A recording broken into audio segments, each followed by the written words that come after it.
Hello, my gorgeous group ones. Welcome to your reading. Thank you for joining me here today. So today we're going to be getting a little deep. Okay, so we're going to be going over how have you grown as a person, as a soul, essentially. Who were you before versus who you are now, okay? So let's get right into it. I want to pull the cards really quickly. I'm going to use this deck for who you used to be.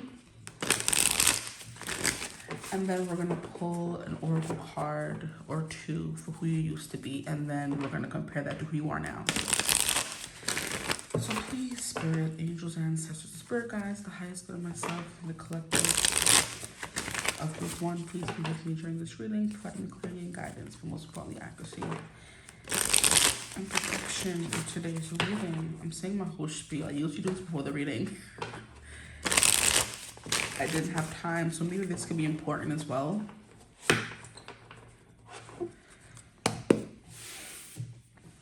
Please spare for my group ones. Who do they used to be? Who do they used to be? That was Seven of Wands. Okay, someone a little defensive. Who do they used to be? Please spare my group ones. Who do they used to be? My group ones. Please spare my group ones.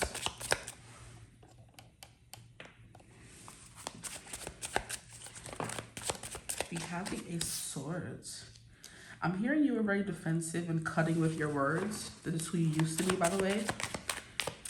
Very cutting, defensive with your words. Knight of Pentacles, slow moving. You're very tentative, very scared to act and do things, is what I'm getting for you guys. You took a long time to make decisions, right? You were kind of like the person who needs a fully laid out plan before they're ready to take any kind of action, right? The Ace of Swords kind of signifies a lot of mind energy coming through for you guys. So you had a lot of mind energy. So a lot of thinking, not so much action, because the Knight of Pentacles is the slowest moving knight. He's the slowest moving card, period, in the deck. So he takes his sweet time to do things. He uses his words, okay? So maybe you were always someone who would say they would do something, but you would never really do it or follow through. Could also be something coming through as well. But the Seven of Wands being the first energy coming through is you were someone who's very defensive of your, I guess, positions or your energy, of your body, of your emotions could be a thing as well. You were always on the defense, ready to kind of cut someone with your words, you know? The Knight of Pentacles does always give me like a, I'm focused on work and nothing else kind of energy as well. So that could be something you were doing in the past or part of who you were before. It was only work and nothing else, nothing more, you know, not emotions, not feelings, not relationships, not friendships, just work. Here we have the Two of Swords. Okay, so it is giving the energy of indecisive, okay? Or it took you a long time, like I was saying, to make a decision. Please, Spirit, who do they used to be? We have the Emperor in reverse. So you were someone who was disempowered. Seven of Pentacles, all about your money, okay? All about building financial wealth for yourself, generational wealth as well. That makes a lot of sense for you guys, actually, with the Knight of Pentacles coming through. You're very much worried about money. That could also be a big thing. You were kind of a Mr. Krabs. Here we have the Hermit, and that's clarifying the Knight of Pentacles. So you definitely were someone who overthought things and didn't really take much action in who you used to be. And then we have Ten of Cups in reverse. You were maybe a little indecisive about whether you wanted love or a happy family or something, you know? That's also tying. Are these two cards in one? Hold up now. These are two cards. Why are they stuck together like that? We have the Knight of Cups. Yeah, you were not sure if you wanted love or a connection, or maybe you weren't sure you were going to get it. Could be a vibe coming through as well. I'm like, this is looking weird right now, but there's two cards here. That's insane. The Hermit card is also someone who's very reserved, you know, very much always in their head. It's a big thing coming through for you guys. Someone who's always in their head, on the defense, not letting anybody in. The Emperor is kind of like, I don't know, maybe you are someone who's used to people taking your power or making you feel weak or less than. Hold on. Because that's kind of what's coming through with these two cards, like the Hermit, the Hermit card trying to take all the shine. Please relax. With the Seven of Wands, clarified by the Emperor in reverse. So you were someone who wasn't decisive. You weren't bold. You know, you weren't assertive with anything. You know, not to rag on you too much, but that's what's coming through. You took too long to make decisions, to find clarity is a vibe coming through as well. The person who you used to be was always searching for something, you know, because you didn't think what you had or who you were was enough. So you were always seeking better, more money, you know, like I said, never satisfied with the kind of vibe coming through for you guys. You could have been given a little bit of a Hamilton energy.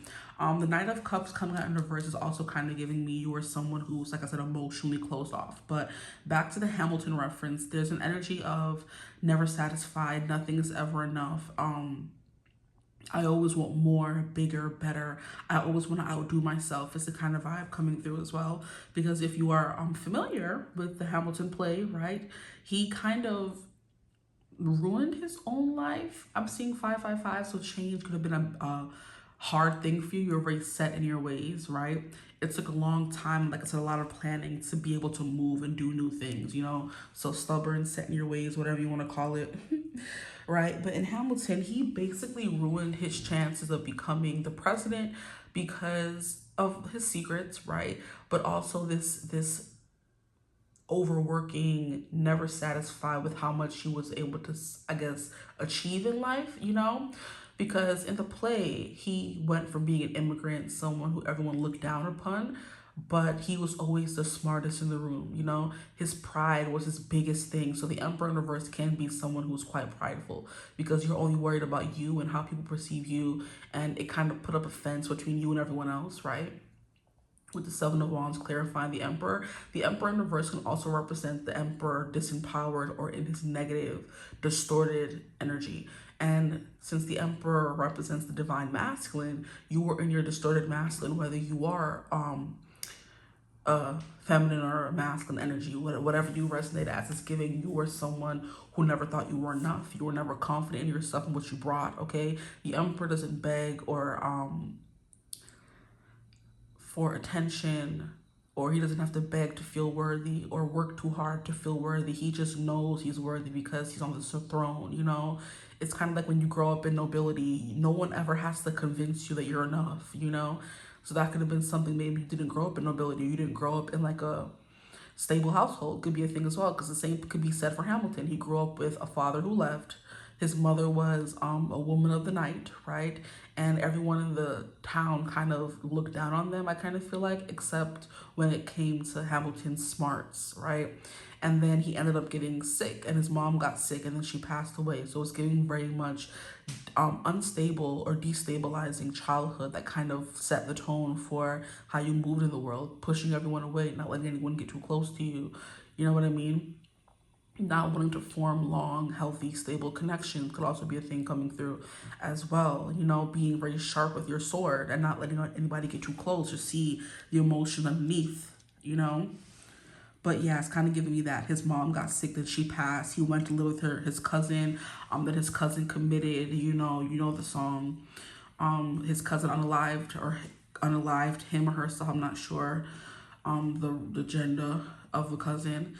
And then if everyone in the town didn't believe in him and get him a ticket to New York, he would have still been in the Caribbean. Who knows what he was doing? He was like selling sugarcane and finding any job that would take him, essentially. But the people around him saw his worth more than he ever did, is the kind of vibe.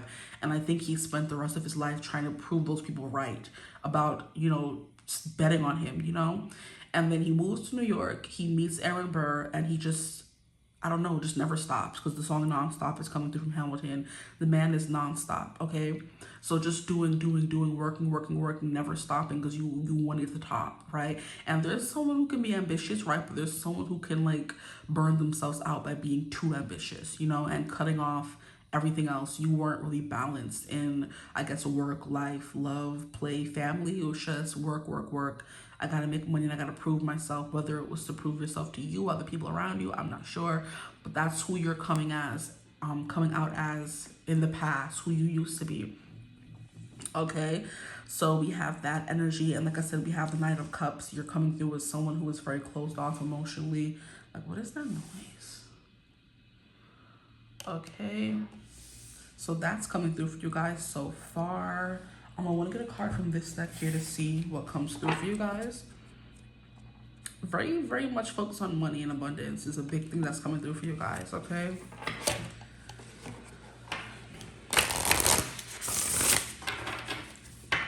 Very closed off, only seeking answers within yourself, and that can be great, okay? What is wrong with this? That can be great, honestly, because only needing yourself is a great like trait to have, but it's the experiences that we have around different people that really build our character. So like it's kind of the example I was giving in another reading where I was like, if kids don't grow up with other kids and experience like sometimes the peer pressure or the different cultures, you're just someone who is like so one-dimensional. You grow up as someone who is set in your ways. You think everything you say and do is right. You don't want to ask for help, very stubborn kind of thing, because you're just used to relying on yourself and not getting any outside feedback. And while that is great, like I said, to be able to rely on yourself, it is also like in certain environments that we thrive, that we get, where we can get feedback from other people and have help. And you could have been someone like help. That's coming through for sure. Let's get a card from this deck, please, Spirit. Who do they used to be? My group ones, please, Spirit. The Seven of Wands is kind of like, I can do it by myself, you know? Here we have the Mountain. I've never gotten this yet. And we have Satan. Ooh, what the bumba? Come on now, relax. I've never gotten this card, but it's coming out for you guys. It's insane. Can I get one more card, please, Spirit? Who do they used to be? You're coming through as a serpent in the garden is crazy. Please. We have two that wants to come out, I guess. Here we have King Arthur, but he came out in reverse, I guess we can say, the leader. Okay, so yeah, you were someone people look to, but you weren't leading from a maybe good or honest place. You know, you could have been putting your own interests first with the Hermit card coming through, because when you're in Hermit mode, you're not really focused on the world around you. You're just focused on like one step ahead, you know, keep moving. You're only focused on the next day and not looking too much in the future, you know. Like short-sighted is the word. And then here we have ambition. What was I saying? We have Pip, ambition. So we have the leader, King Arthur. We have the Mountain, Satan, and we have ambition, Pip. So it's very much just work. I'm hearing the work in mind the whole day through. And now I'm hearing work. You send me off, you work. Okay, so that's coming through. I am so curious to see what they say about Satan. Let's get into it.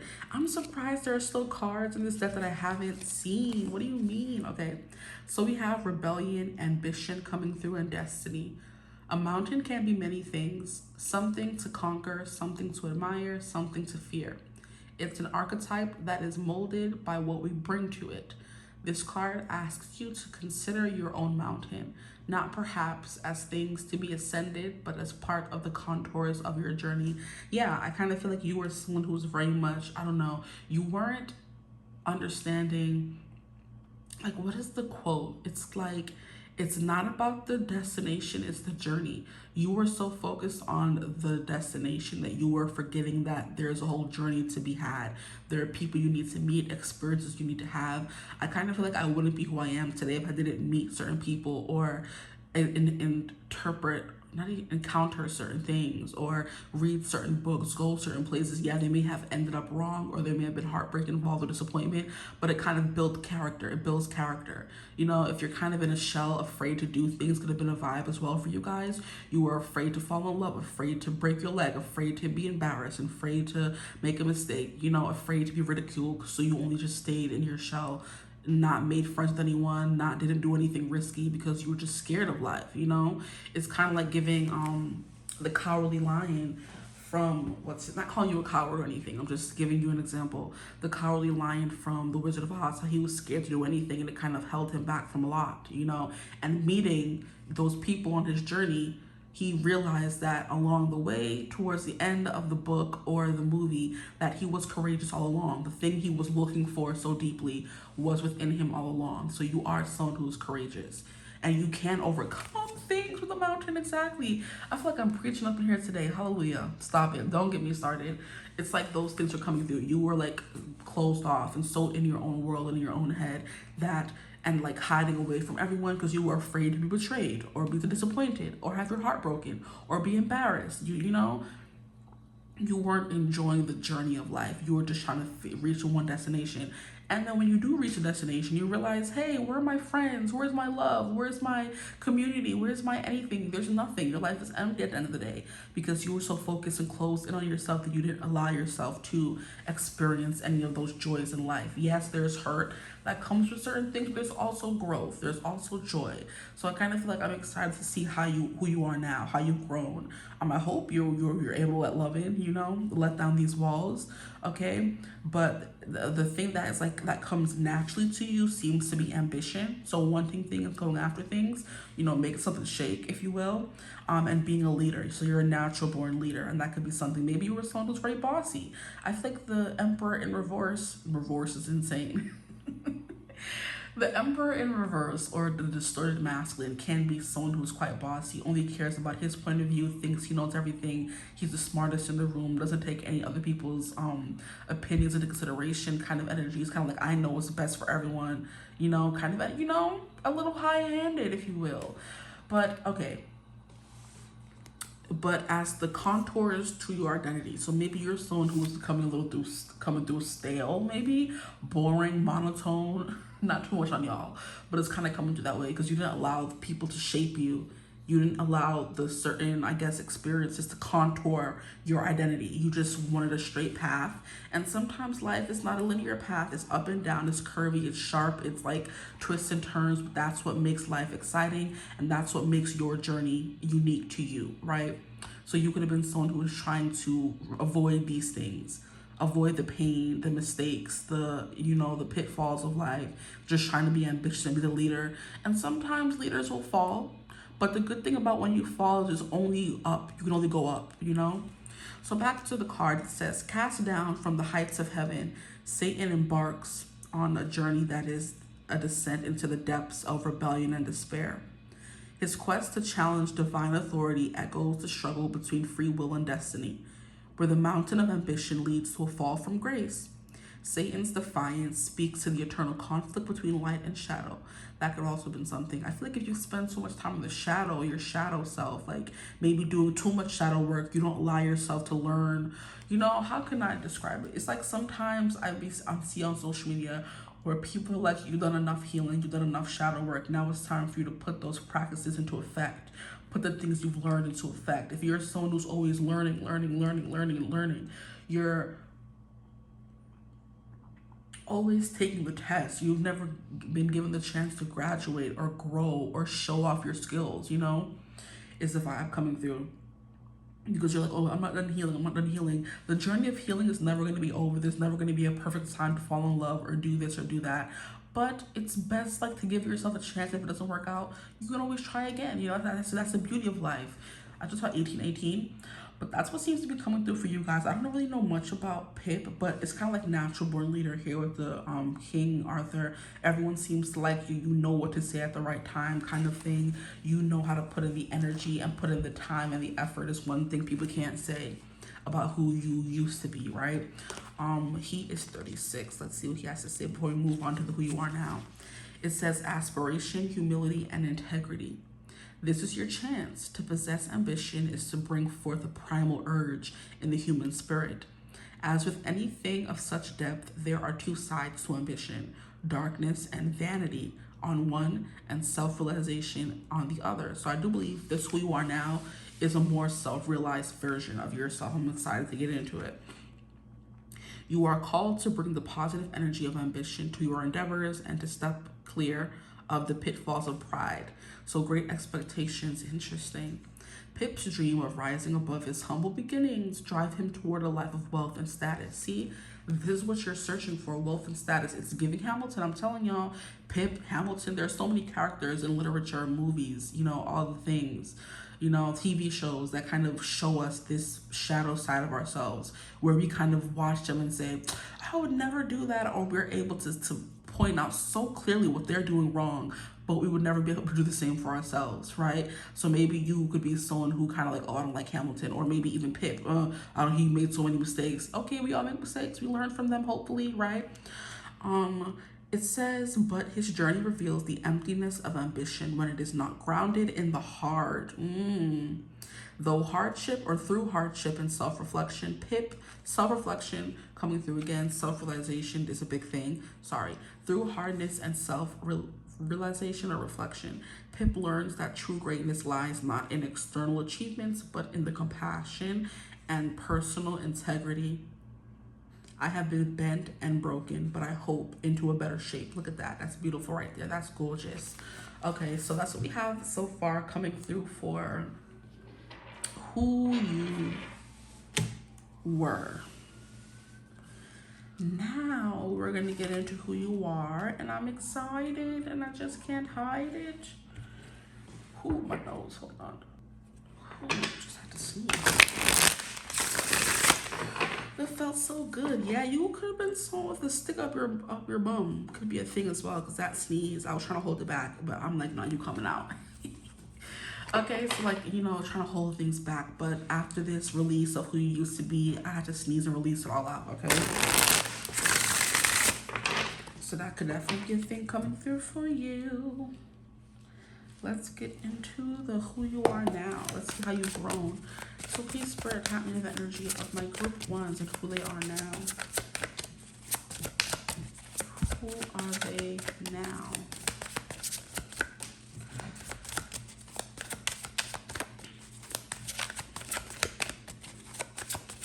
Come on, give us something. We have the 5 of Cups. I'm taking this as you are allowing yourself to feel the emotions of life instead of holding them back and holding yourself back from people is kind of what I'm getting. So you're allowing yourself to cry more, okay? Crying is cathartic, right? It releases beautiful things. It allows you to release things and move forward and have a clean slate, you know? So that could have been something you achieved in this who you are now. You kind of got a clean slate, or you're now able to live a certain kind of life you always wanted to live. Could be a thing coming through as well. But you're allowing yourself to be sad, be vulnerable, feel things. We have the Hierophant, okay? You're not such a stickler for the rules. That could have been something before. You could have been very rigid. Like I said, stick in the mud, stick up your bum. The Hierophant wanted to come out in reverse, but the message already came through, so I just put it down upright. Okay, so you're definitely, because the Hierophant is about institutions, it's about tradition, it's about doing things by the book, you know what I mean? What society deems right and appropriate is the kind of energy.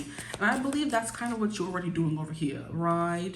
Doing what society tells you is right. Getting up, having a job, maybe having a more conventional approach to life, having a 9-to-5 could have been a thing as well. But now you seem like a little bit more unconventional. So maybe we should keep it in reverse.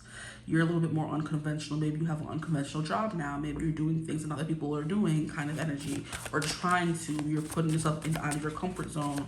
You know, you're not asking permission to be this or be yourself or do this or do that, okay? But the 5 of Cups is a great start, I feel like, because you're allowing yourself to cry and release emotions, you know? Because that's something I've started doing recently as well. I never used to be someone who cried, believe it or not. I was like I would never cry about anything.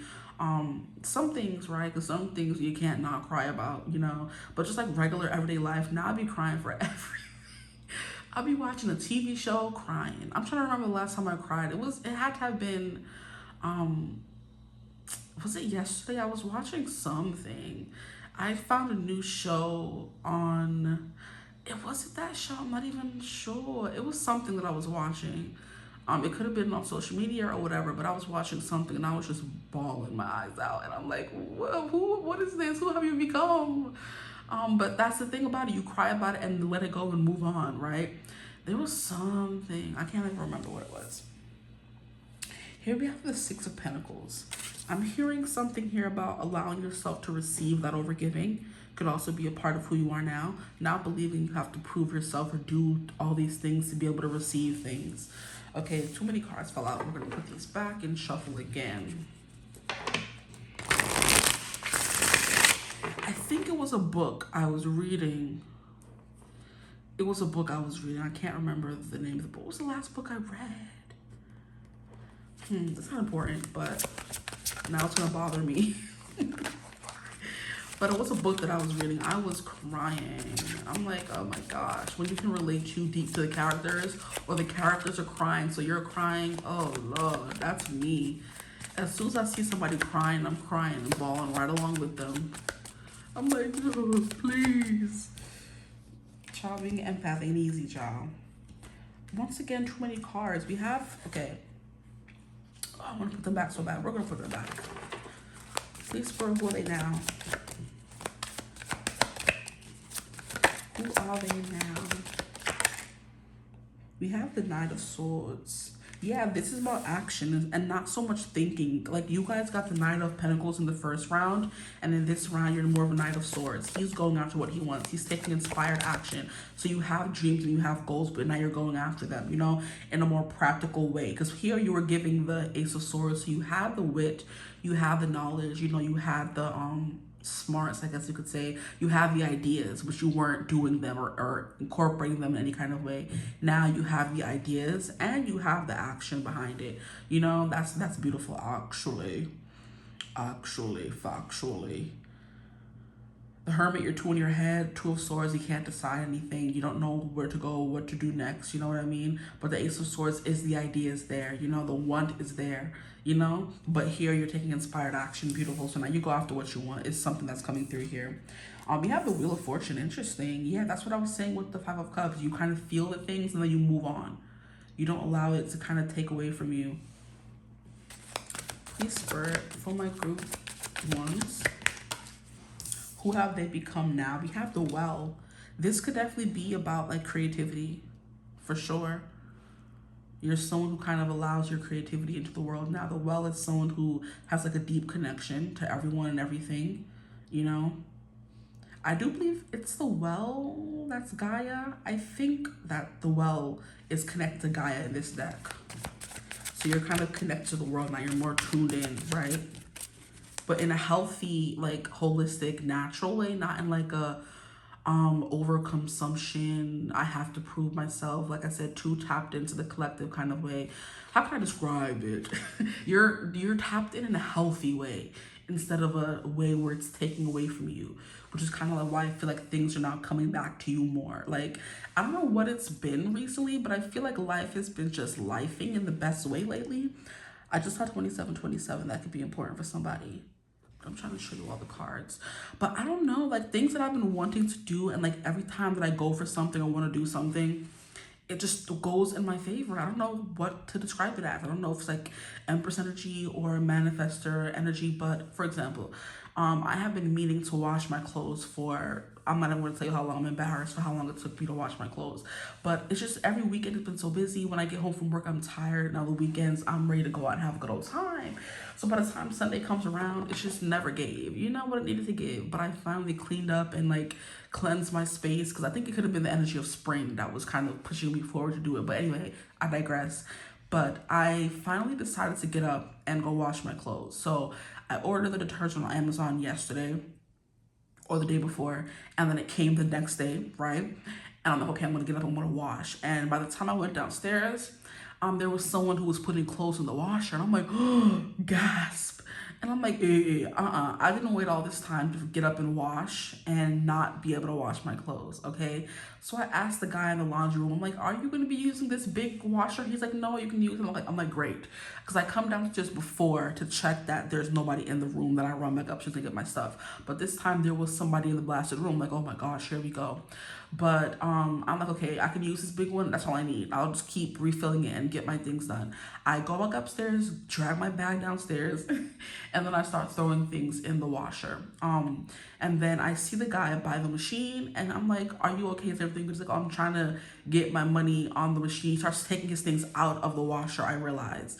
And I'm like, oh, is there something wrong with that washer? He's like, oh no, the machine isn't working for my card. I'm like, oh, that happens sometimes. So I help him out. I'm like, hey, I do it this way sometimes.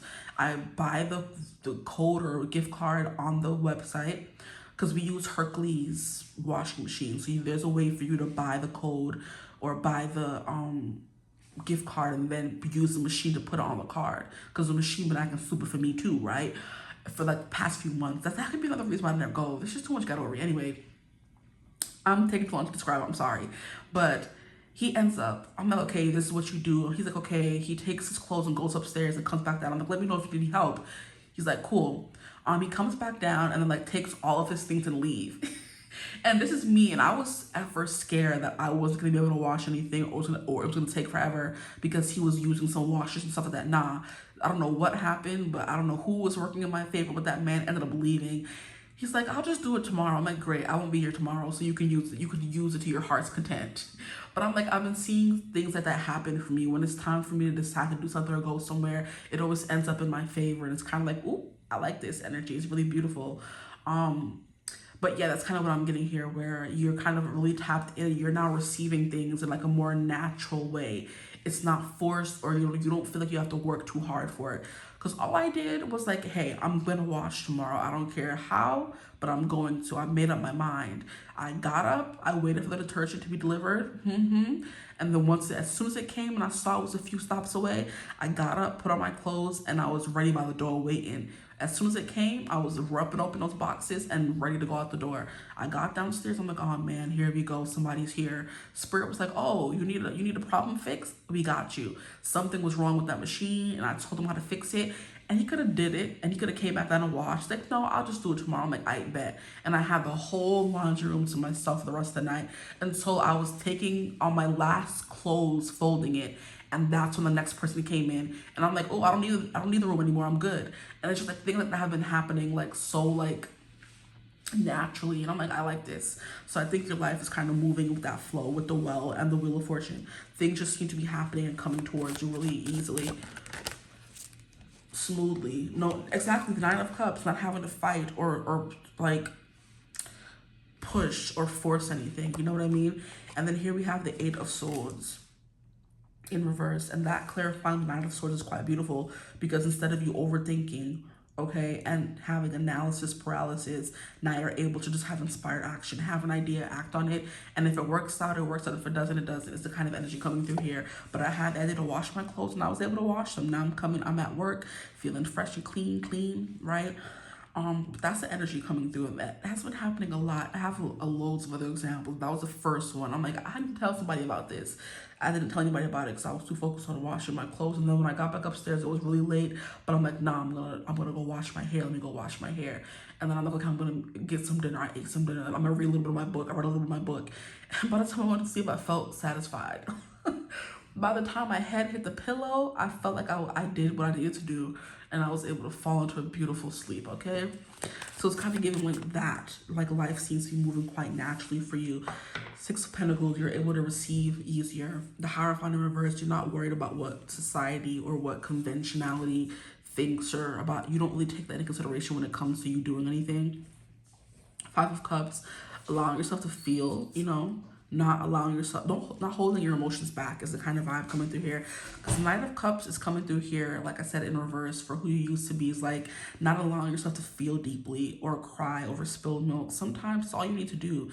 If something doesn't go your way, throw a tantrum, then keep it pushing. You weren't even allowing yourself to do that. You weren't allowing yourself to complain or feel anything, or feel disappointment. That's literally what the Five of Cups is, disappointment. You wanted something, you didn't get it. You're crying over spilled milk. You wanted a nice cold bowl of cereal and the milk spilled. You could, cry over that. You could have a little tantrum, but then go back into the fridge and get more milk. I would understand if that was the last bit of your milk, but then go to the store and get another thing of milk or find something else to eat. Like, there are certain ways, but sometimes we have to have a little tantrum, to get over it at the moment.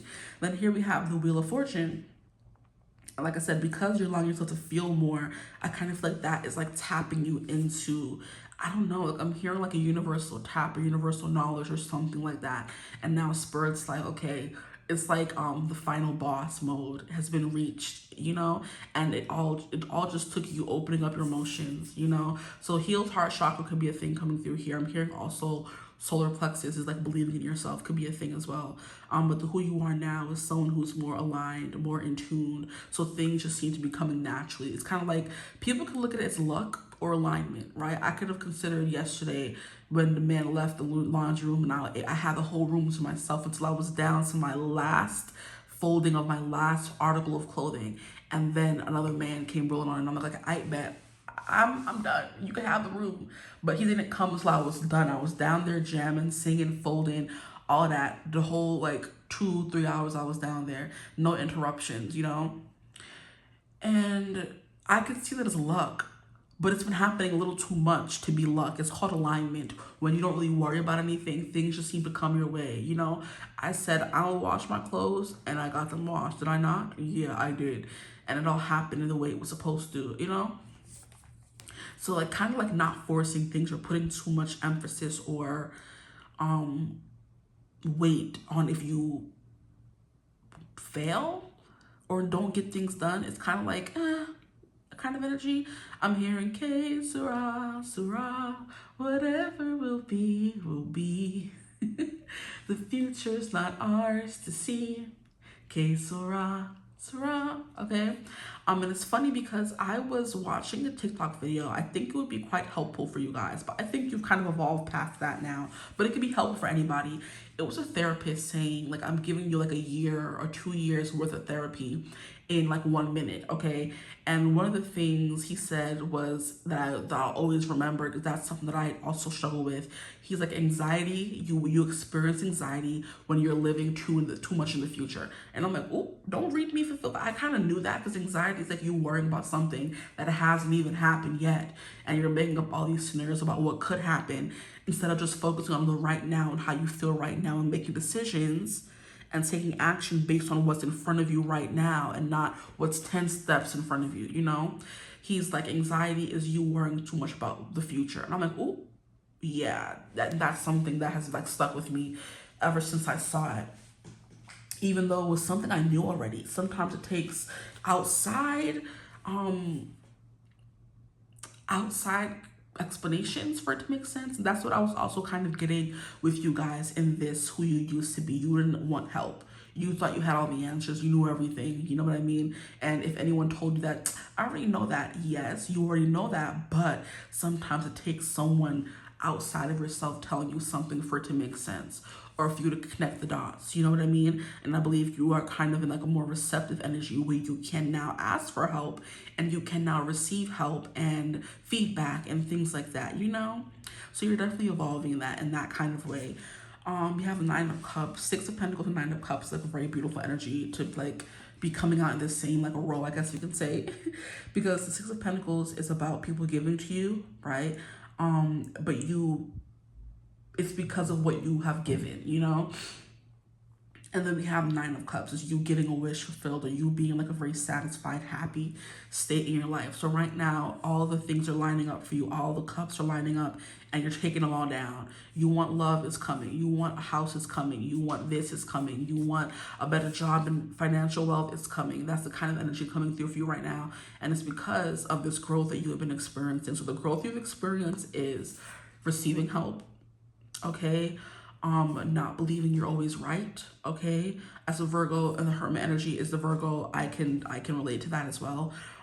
Being able to receive outside, what's the word I'm looking for? Outside cooperation.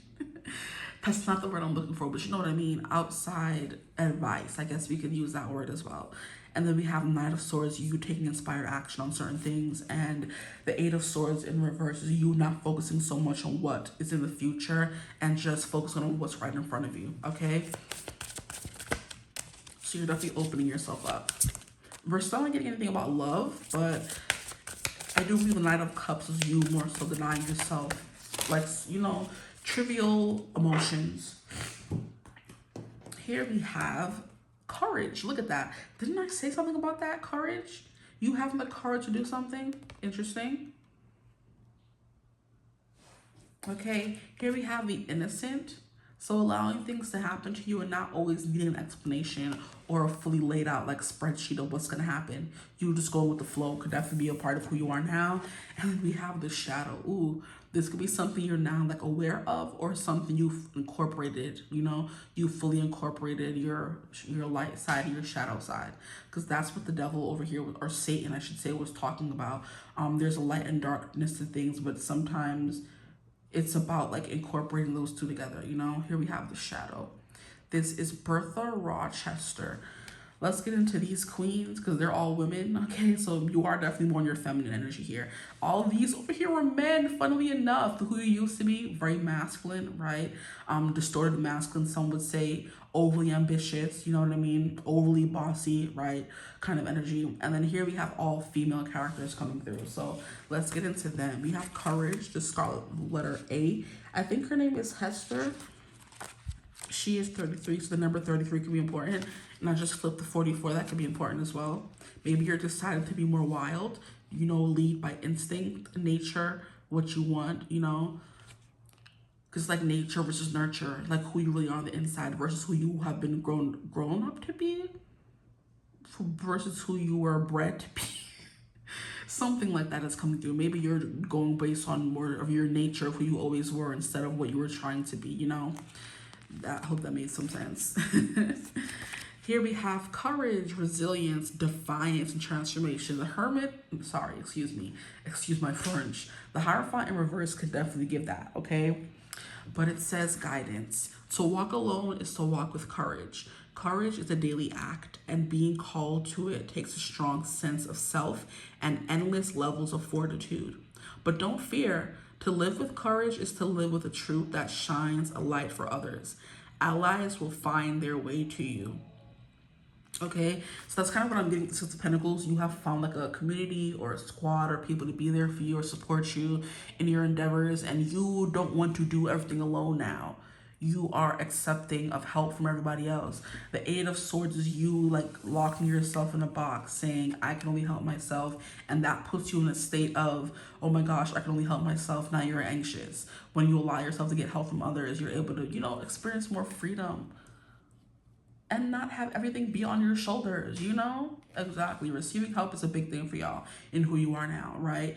Let's move on. It says Hester, marked by the scarlet letter, walks a path of solitude, yet her courage is a beacon in the face of judgment.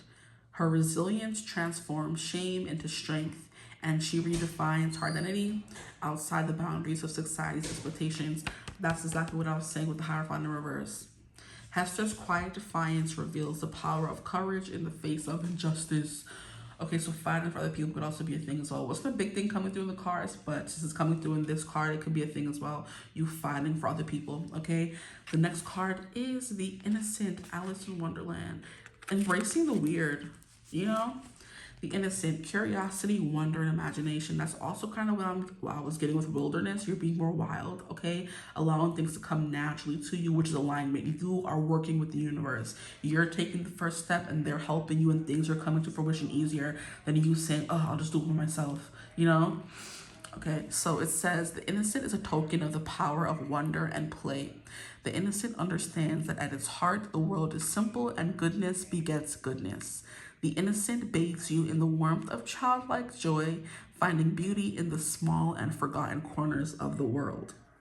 So, Alice, the eternal child of wonder, descends into the dream world of the subconscious. Look at that, the feminine, okay?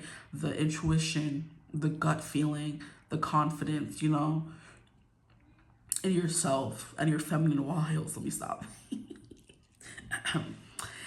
The dream world of the subconscious where nothing is as it seems. Her journey through Wonderland mirrors the soul's passage through the astral plane, where innocence confronts the absurdities of life and the mysteries of the unknown. In her quest to understand, Alice reveals the sacred power of curiosity, a key to the inner realms. You're definitely someone who's more curious, but it's like, I feel like you're learning more lessons now because you're putting yourself out there in a way you weren't before, okay? And now let's go to 25 and read about this this Bertha, Big Bertha, okay, Big Bertha. Okay, so she is fear, concealment, and shame. Shadow can only exist in its relation to light. This is the primary lesson of the shadow. We all have darkness inside ourselves, and acknowledging this fact is just as important as fighting against it. You have acknowledged that fact about yourself, and now you don't really care what people think. This is beautiful. A shadow can be an implement of good. So Bertha, hidden away in the shadows of the attic, is the embodiment of the suppressed and untamed forces within. So you were someone who was suppressing, okay?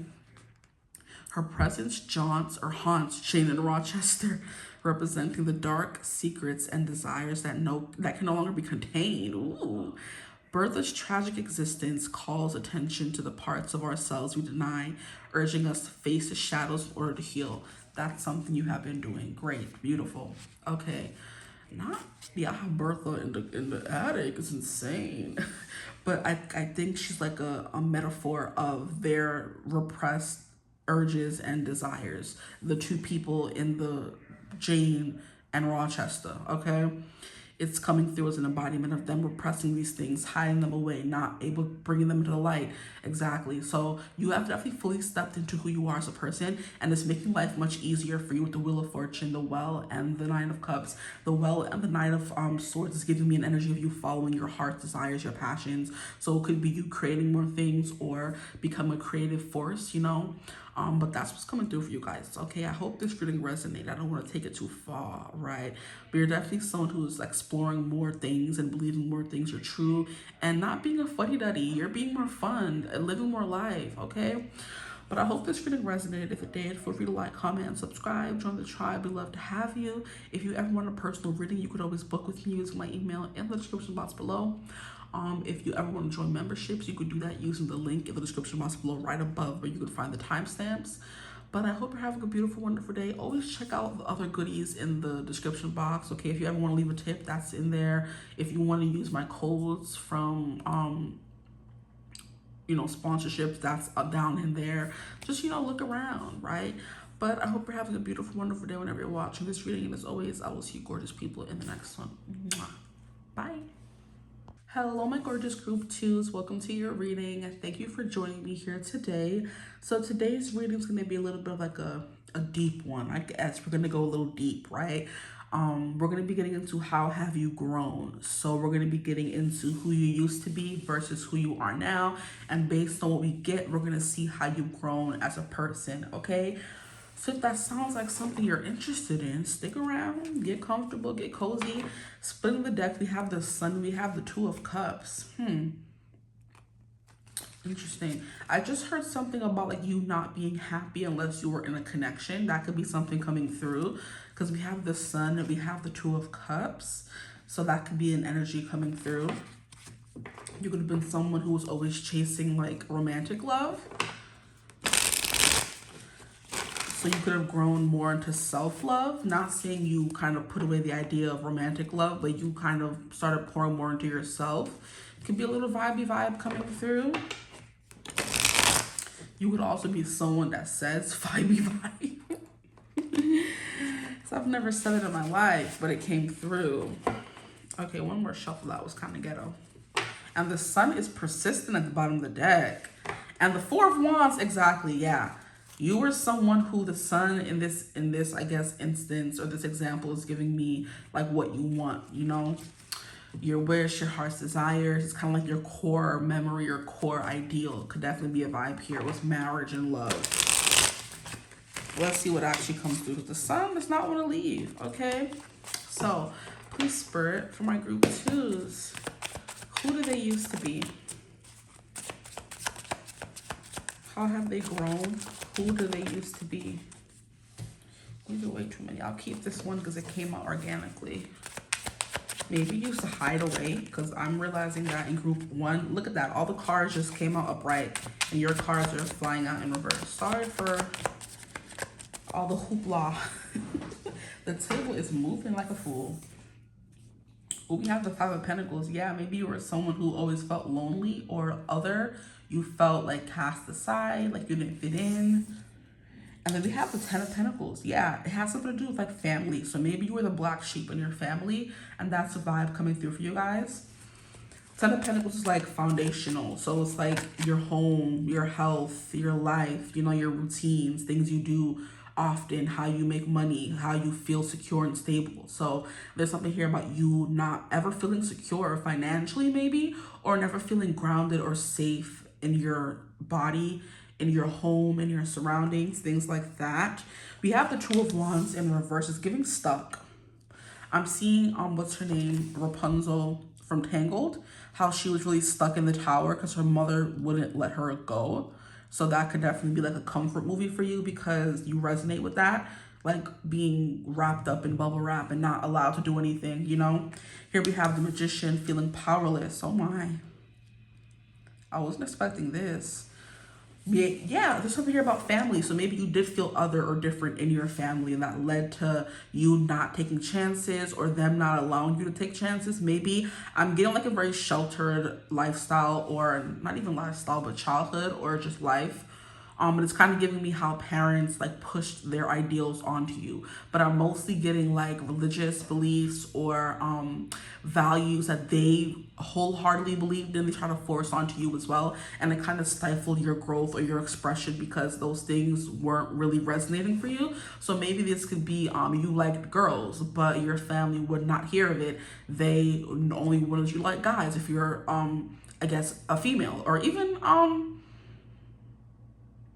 whatever, you know what I mean, right? So you could be you grew up a woman, right?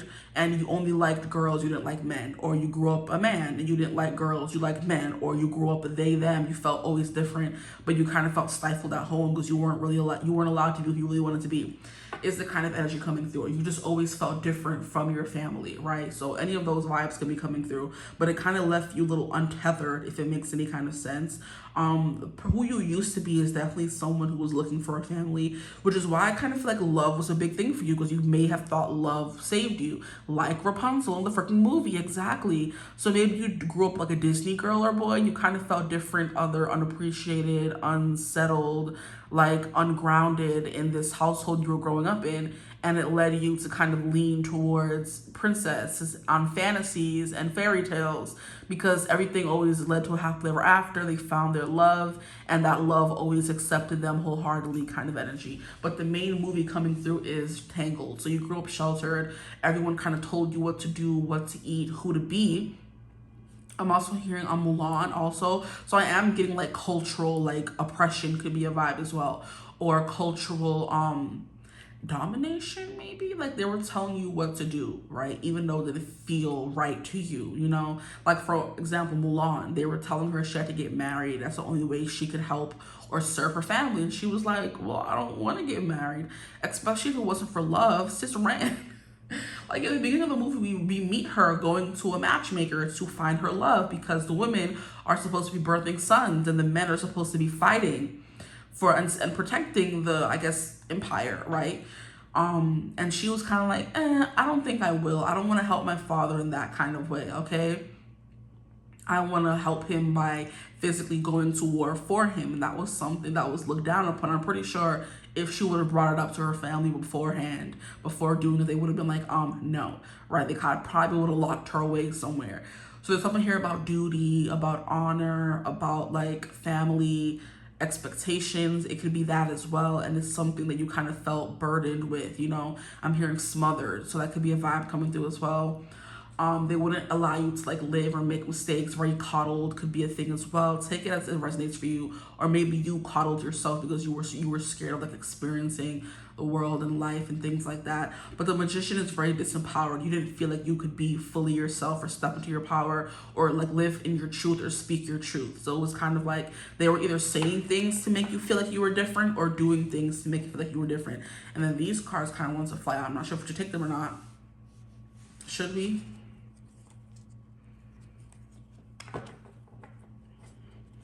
Why not? I think there's like a lot of conflict as well that was coming through.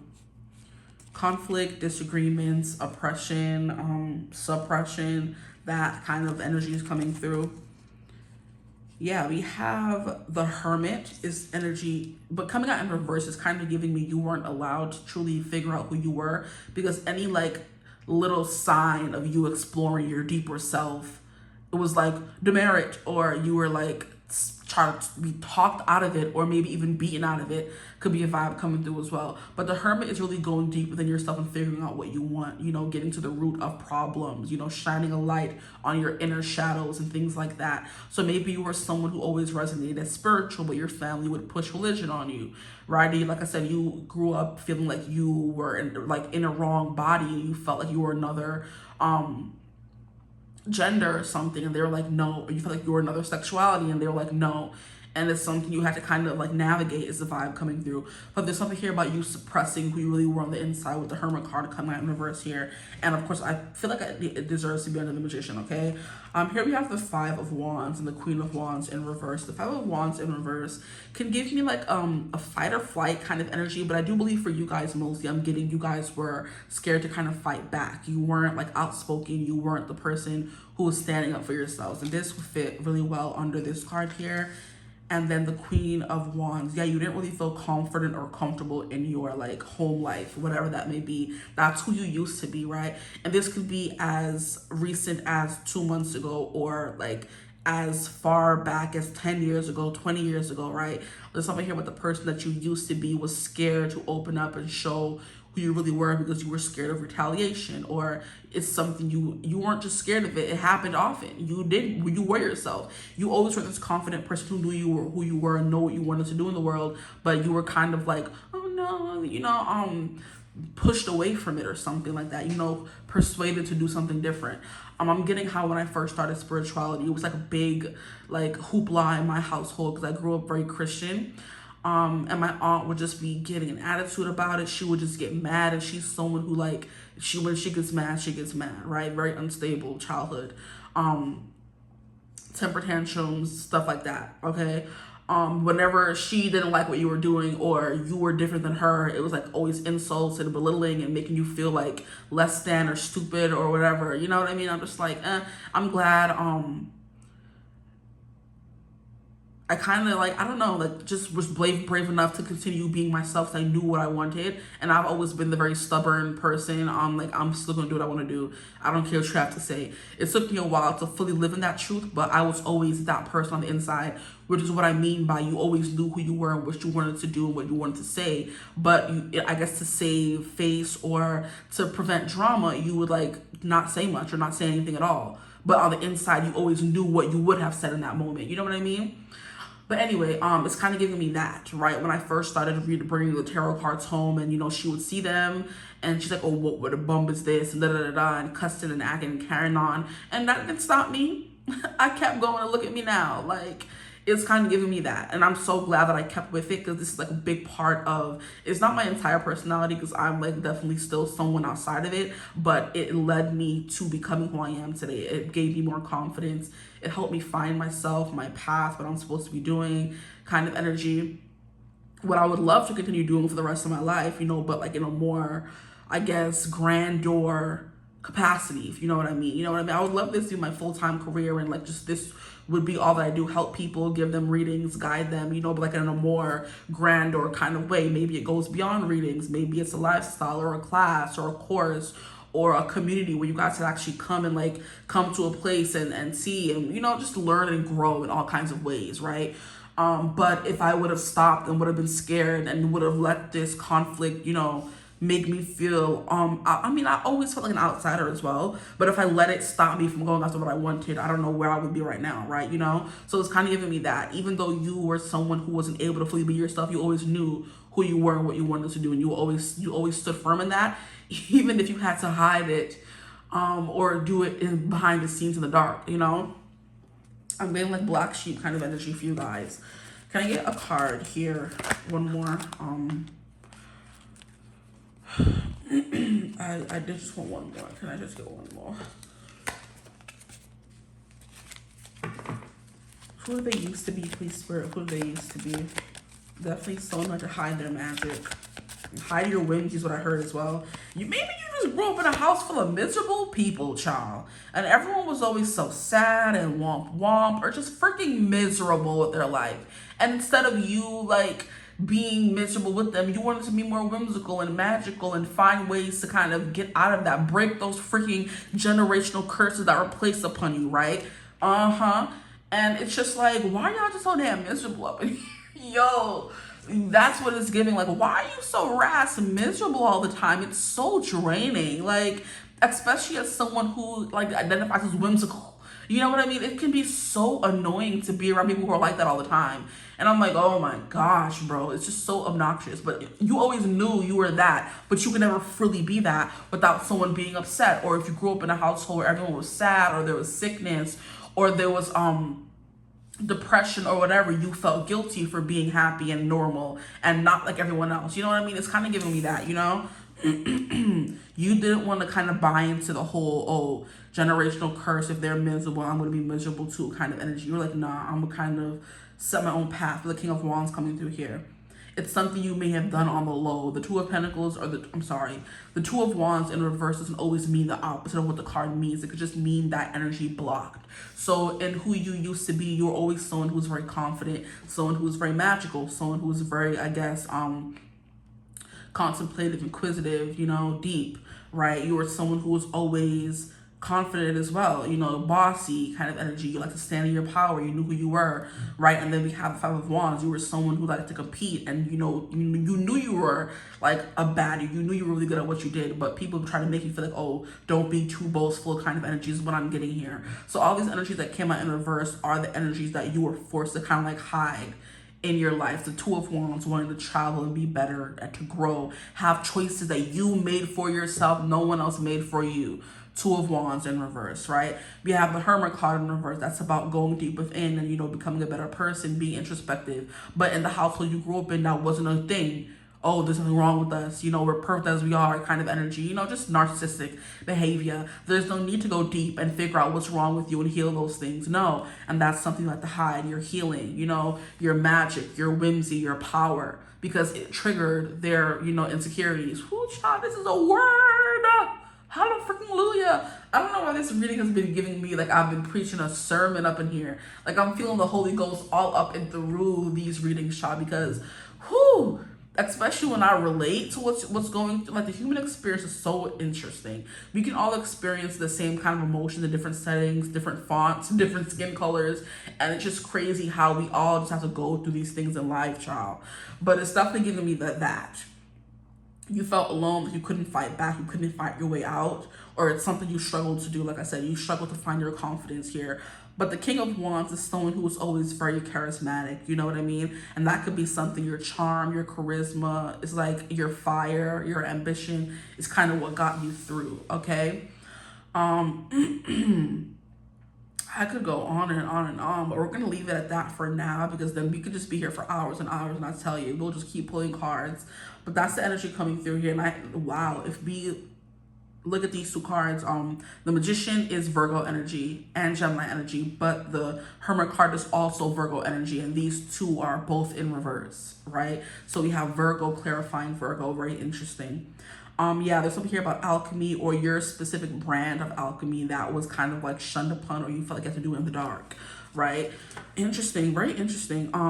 Let's keep going. At the bottom of the deck, we have the Nine of Wands. So the fight was never over. You kind of felt like always worn down and tired, but you never gave up is like the key part to all of this here. Because like I said, these things doesn't mean they weren't there or they were just debilitated. Like you know how in astrology, when a planet is debilitated in a certain sign, it's like the planet is still like the planet. But its powers, the thing that makes it itself, feels like it's like weakened, you know? You can't do anything. So for example, if I'm trying to remember which planets are debilitated in what signs. So I think the sun is debilitated in I can't remember. For example, in my chart, Saturn is debilitated in Aries, okay? Because those two represent the exact opposites of each other. Aries is the rebel, the warrior, the fighter. Saturn is the regulator. Saturn is the one who is making things right, who is the disciplinarian, essentially. So those two signs do not already get along, and those two energies already don't get along. So Saturn is debilitated in Aries. So everything that Saturn wants to do, you know, discipline, karma, you know, balance, regulation, it cannot do, because Aries is like, no, we don't want to be just, and we don't want to be right, and we don't want to be fair. We want to do what we want to do whenever we want to do it. And Saturn just like, oh, I can't do what I want here. And it's like just frustration. That's literally what it was like for you in the past, however far back this may be. I can't do what I want here, literally. Wow. So it's definitely giving debilitated energy. Or maybe you always wanted to do certain things, travel and do this and do that and be magical and whimsical, but you weren't able to. Anyway, let me stop repeating the same thing over and over again and get some cards from the Literary Oracle to see what characters you guys get.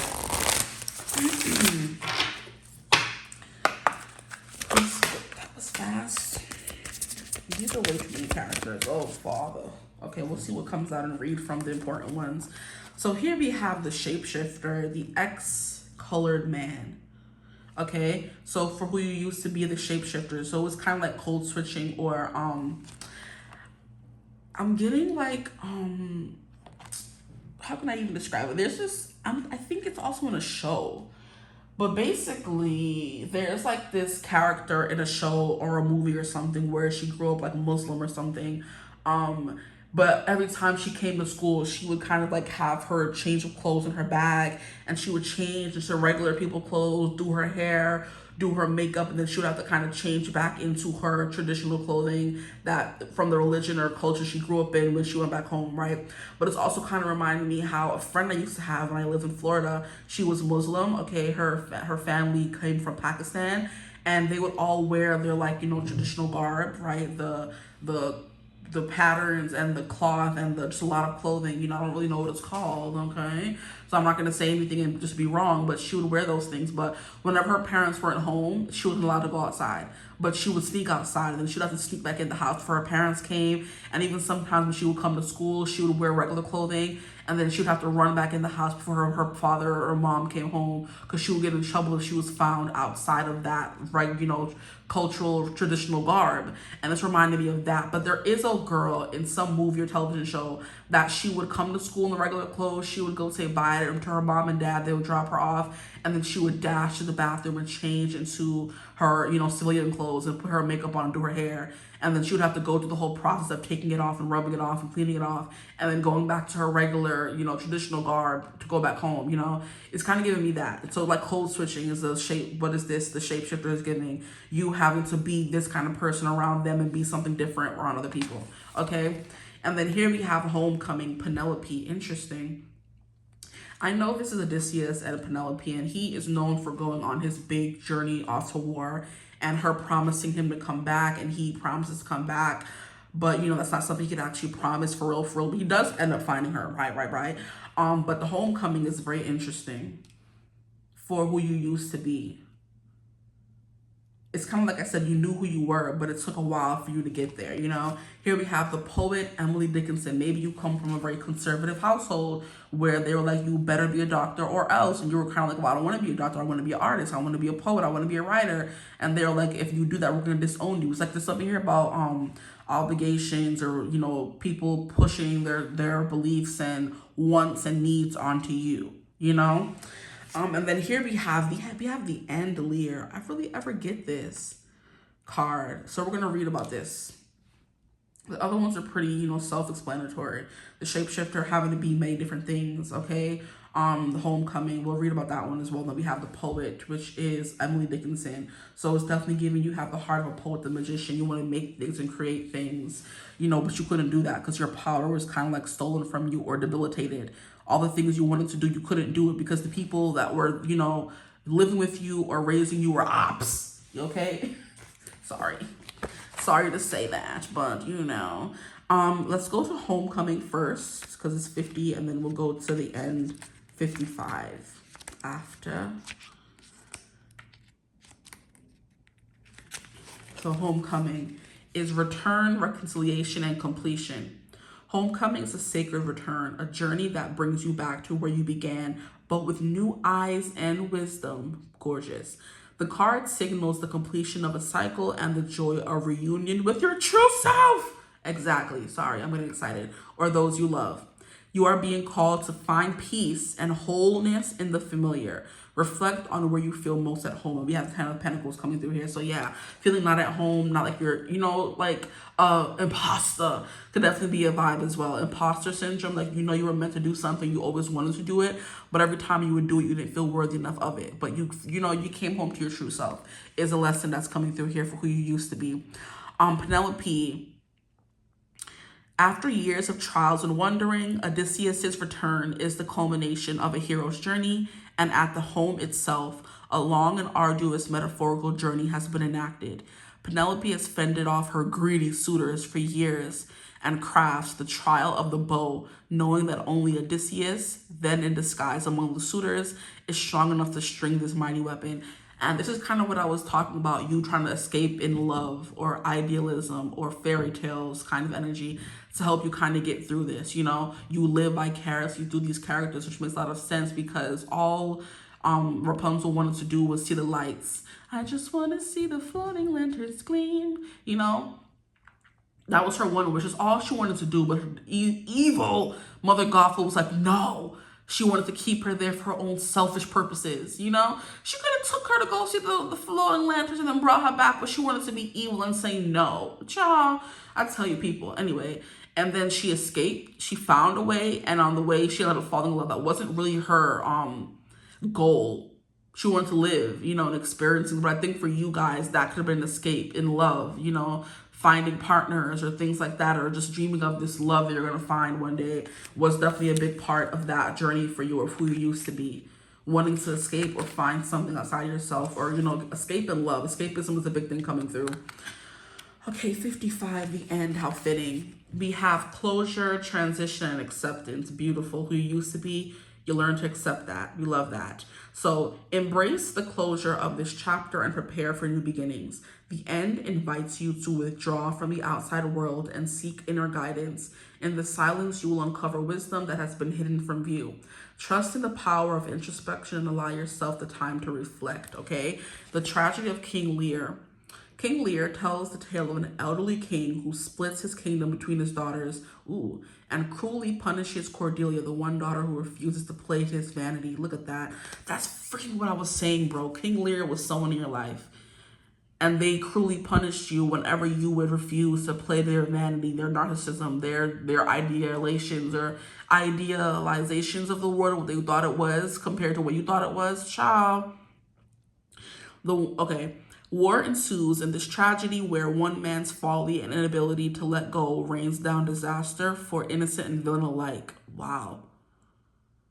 Whew, child, that's something right there. Okay, that's real deep and that's real heavy. That's something that took some time for you to get over. Maybe you did like resort to poetry or your art or drawing or music or something to kind of free your soul, because you always wanted to create, but something was kind of stifling you, right? The King of Wands, the Queen of Wands, those two energies were born to create, okay? So, be in the spotlight. Maybe you wanted to become actresses, singers, but you were always scared to do so or never felt worthy enough or good enough to do that, you know? And with every passing hour, I'm so glad I left my tower. Like everybody else, I've got a dream. Okay, that's coming through as well. I just want to see the floating lanterns gleam. And with every passing hour, I'm so glad I left my tower. Like all you lovely folks, I've got a dream. Yeah, I've got a dream. I've got a dream. I just want to see the floating lanterns gleam.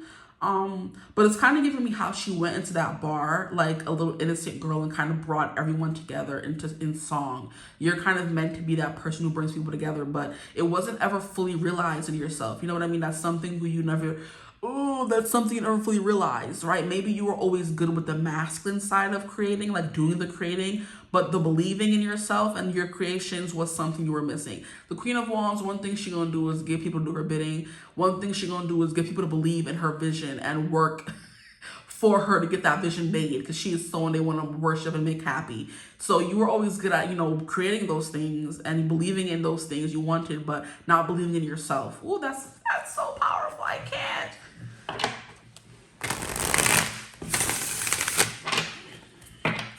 Like, that got me wanting to say hallelujah all up and through here. Okay, let's move all these cards over and get into the who you are now. And we'll kind of compare and contrast as we go along. We have the Emperor. It came out in reverse, so we'll see how that translates in the reading. Please, Spirit, for my twos, who are they now? I'm hearing that song by Dua Lipa. Don't grow up, don't show out, don't stop caring about me now. Walk away. We have the artist, look at that. You know how.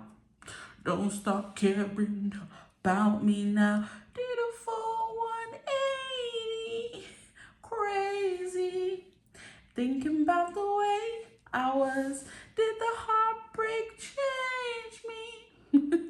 maybe, but look at where I ended up. Don't Start Now is the song coming through Dua Lipa, okay? So the fact that we have the artist here is confirming lots of things for me, okay? So you are someone who has now stepped into this power of the Queen and the King of Wands, okay? The perfect, I guess, duo of creation and passion and going after what you want, okay? Having all these ideas, the fire burning within you, you're answering the call is what I just heard as well. I'm just trying to fix these cards and they don't want to be fixed, okay? She don't want to be saved, don't save her. I'm done. Okay, maybe you are someone who doesn't want to be saved anymore. It could be a vibe as well. That could have been the energy. You used to be a damsel. You wanted everyone to save you. Now you're not that person anymore. But let's keep going. Please, Spirit, for the collective, please. We have the Moon and we have the 10 of Swords in reverse. This is definitely giving me you not letting like past hurts or past betrayals, like, I guess, rule over your life anymore. Here we have the Moon in reverse. The Moon is also about secrets. So there's no more like energies of living a secret life, which is also really beautiful. I love that for you guys. What cards do we have here? We have the Three of Wands. Look at that. Going after what you want. Page of Swords, being inquisitive. Okay, being curious about something. And finding out all you can about it. It's kind of like when you, the best example just popped into my mind. You know when you're watching a new TV show and you're getting towards the end of the show, or even before then, there's a bunch of new people you've never seen before. And you just become so increasingly curious about what's their real name, who they are, who they're married to, what they do for a living, what other things they've been in, like where they come from, where do they grow up, kind of energy. I don't know if you can relate, but I definitely can. And you just pause the show for a second, or while the show is still playing in the background, you go on Google and look up each and every character. You do a deep dive into their life, where they grew up, like kind of energy. That's kind of what is coming through for you guys. You have become someone who's so increasingly curious about every different thing. And maybe the character you're curious about is yourself, you know? Maybe the thing that you're curious about is your work, and that's something you're not, or the work you would like to do. So for example, how do I become famous? How do I do this? How do I make a book? How do I find an editor? How do I become a best-selling author? Kind of energy could be an example coming through for some of you, right? Especially with the poet, right? And that's something you have to start looking up, because you knew you wanted to be the main character, and you were born to be the main character, but it took some growth and belief in yourself in order to like chase after that goal and that dream, right? And I've got a dream from Tango coming through once again. Here we have the Seven of Swords in reverse. You stopped hiding. The Seven of Swords can sometimes mean like mean words from people, or people keeping secrets from you, and that's kind of holding you back. With these two coming out in reverse, I do feel like all the foul play that was done in your life to keep you from being who you always wanted to be is now kind of like on the back burner. So things are no longer holding you back. You're not allowing them to anymore, which is why I kind of feel like the Emperor should be upright, but it didn't want to come out in reverse. So I'm just going to leave it that way. Maybe you're still struggling with who you are now to fully step into this leadership energy. Maybe you don't believe you're a leader, but in the past and now in the future, who you are now or the present, that would be cute. Who you are now versus who you're going to become. Next reading, don't steal that. People on here be stealing ideas and I don't like that. Anyway, if anyone's even still watching at 31 minutes, don't steal my idea. Thank you. But in both of the before and the now, we have the King of Wands for the before, which is a leader kind of energy, okay? But in like a more charismatic way. In the Emperor, it's more in like a, how can I even say it? The word is not fully coming through. It's more in an enigmatic kind of way where people are like, okay, you've done the work. You have some kind of clout. You have some kind of expertise. Now we're going to follow you because you have the credentials to back it up. The King of Wands is someone who's just doing it based off personality and likability. The Emperor has the experience, okay? So maybe you are someone who is keeping your credentials on the low kind of energy, okay? Let's get one more card to close this out. Please, Spirit, who are they now versus who they used to be? Can we get one more card? Please, Spirit, one more card. I said one more blasted card. This is 15, 11 more. We have the Devil in reverse. That's prominent. The Seven of Wands in reverse. So, overall, you're just being more open-minded. Definitely be a thing. I'm seeing that freaking Korean guy. Are you open-minded? Like, sir, so annoying. Oh boy. So you're just being someone who's more open-minded. Maybe even a little more promiscuous could be a vibe coming through as well. You're done living your life in shadows, you know? I'm hearing that song from Buffy. I live my life in shadows and never the sun on my face. It didn't seem so sad though. I figured that was my place. Now I'm bathed in light. Something about this isn't right. I'm under your spell. That's the song that Tara sings to Willow in the beginning of the musical episode of Buffy. She's like, I used to live in shadows, right? And now you brought me out of that shadow into the light. I do believe Willow is the one that saved her from Glory in like season 5. Season 5 is kind of like, and then we have the Magician coming through again, still in reverse. So maybe you're on the way there. Maybe you're like in the energy of like creating. I feel like these two should be upright, but I'm just gonna leave them, okay? We'll see what comes through in the literary oracle, but I feel like for whatever reason they're still in reverse because those are still things you are slowly but surely building up towards. You're building up to this energy where you consider, and what was I saying about imposter syndrome exactly? You're still building up to the energy where you consider yourself someone who can lead, right? So the it's there. Like I said over here, the energies in reverse don't mean the complete opposite of the cards all the time. They could just mean these energies in your life are still blocked. So we still have an energy here of your intuition. You could be doubting your intuition, you know, or you could still be keeping things to yourself as well, right? But I do believe the moon upright is like secrets, you know, disillusions, things you can't see past. It's darkness, cloudiness, right? You not trusting yourself is a vibe coming through, right? But also the moon brings light to the dark as well, okay? But then also the moon gets her light from the sun actually. So the sun is really the one that's constantly giving us light in the world, you know?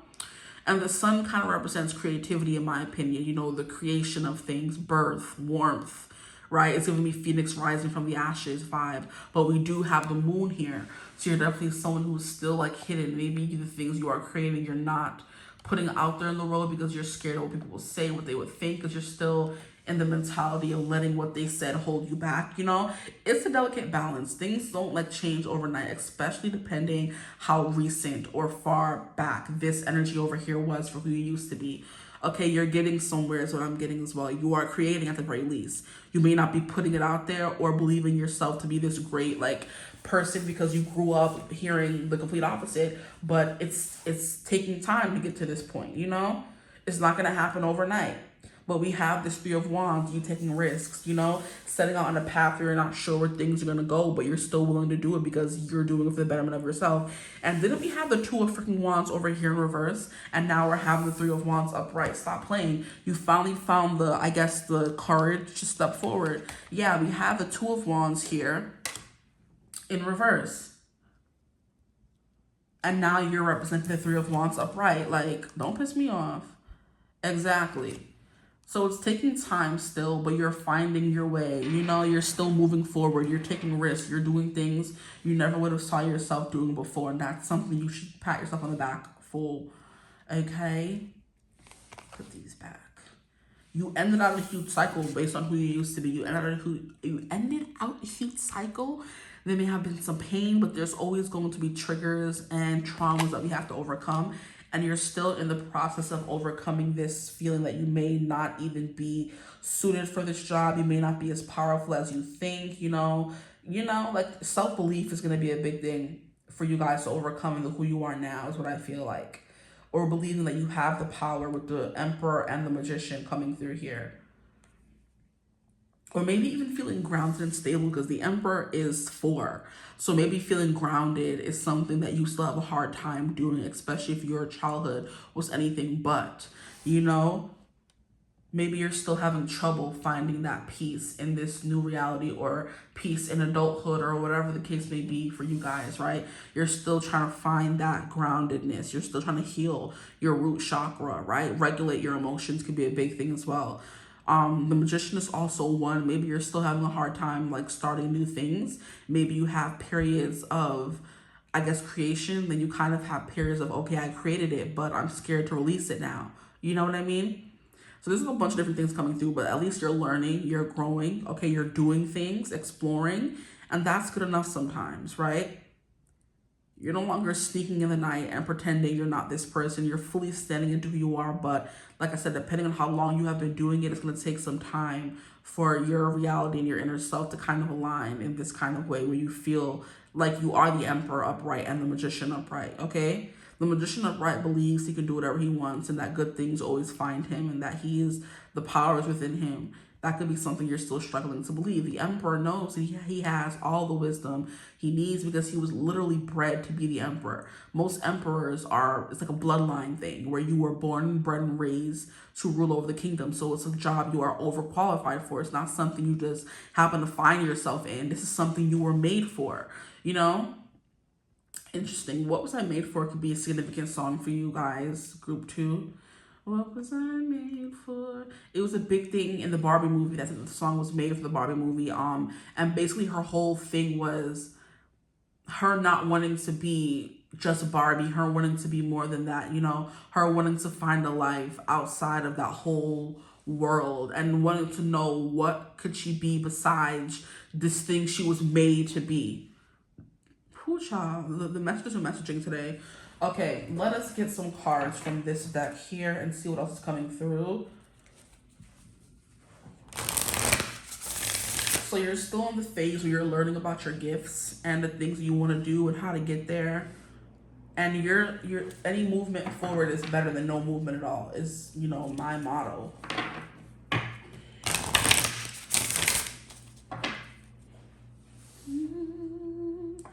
I don't know how to feel. Interesting. The moon there as well. The moon's like a very emotional card, especially when it comes to the things we don't know. So you're very emotional about the things you don't know still. All the things you missed out on. Oh, my heart. I can't, for real. Though I feel y'all so bad. Like all the things you missed out on, you're still like aching for those things. But you may like... you guys are making me so emotional. Please, I can't. I'm a thug. I'm a thug out here. Stop. But yeah, the things that you are still missing or never got to experience, you know, because of this oppression or whatever the thing may be, it's like it's still affecting you. You think about it often. That could definitely be an energy you have to overcome and fight every day. Oh my gosh, all my life I had to fight. We have the monster, the creature coming through. So we have Frankenstein's monster. Anything else, please? Maybe you think your experiences turn you into a monster. No, let's see what it says. We don't get this card often. It's kind of like, yeah, the monster. You don't really know who you are because so many people call this man here Frankenstein or this monster creature Frankenstein, but this man named him Frankenstein. Frankenstein is the person who made him. So what was I made for? Literally. He's so confused and angry because this person brought him to life, and like, what was he doing? Like, was the scientist like bossing him around and telling him what to do his bidding? I think that's like yeah, I think so. And Frankenstein got fed up and and went on a rampage. I would be upset too. Yeah. Okay, this card wants to fall out too. Here we have the Journey, Sacagawea. Okay, beautiful card. And we'll get one more for who you are now. You're on the journey, like I said. It's taking some time to learn, but it's something you're open to. And of course, 2 cards are going to fall out. We have the Bumbleclot Nurturer. Yeah, I'm sorry not to say it like that, but I didn't want 4 cards. We have the Nurturer.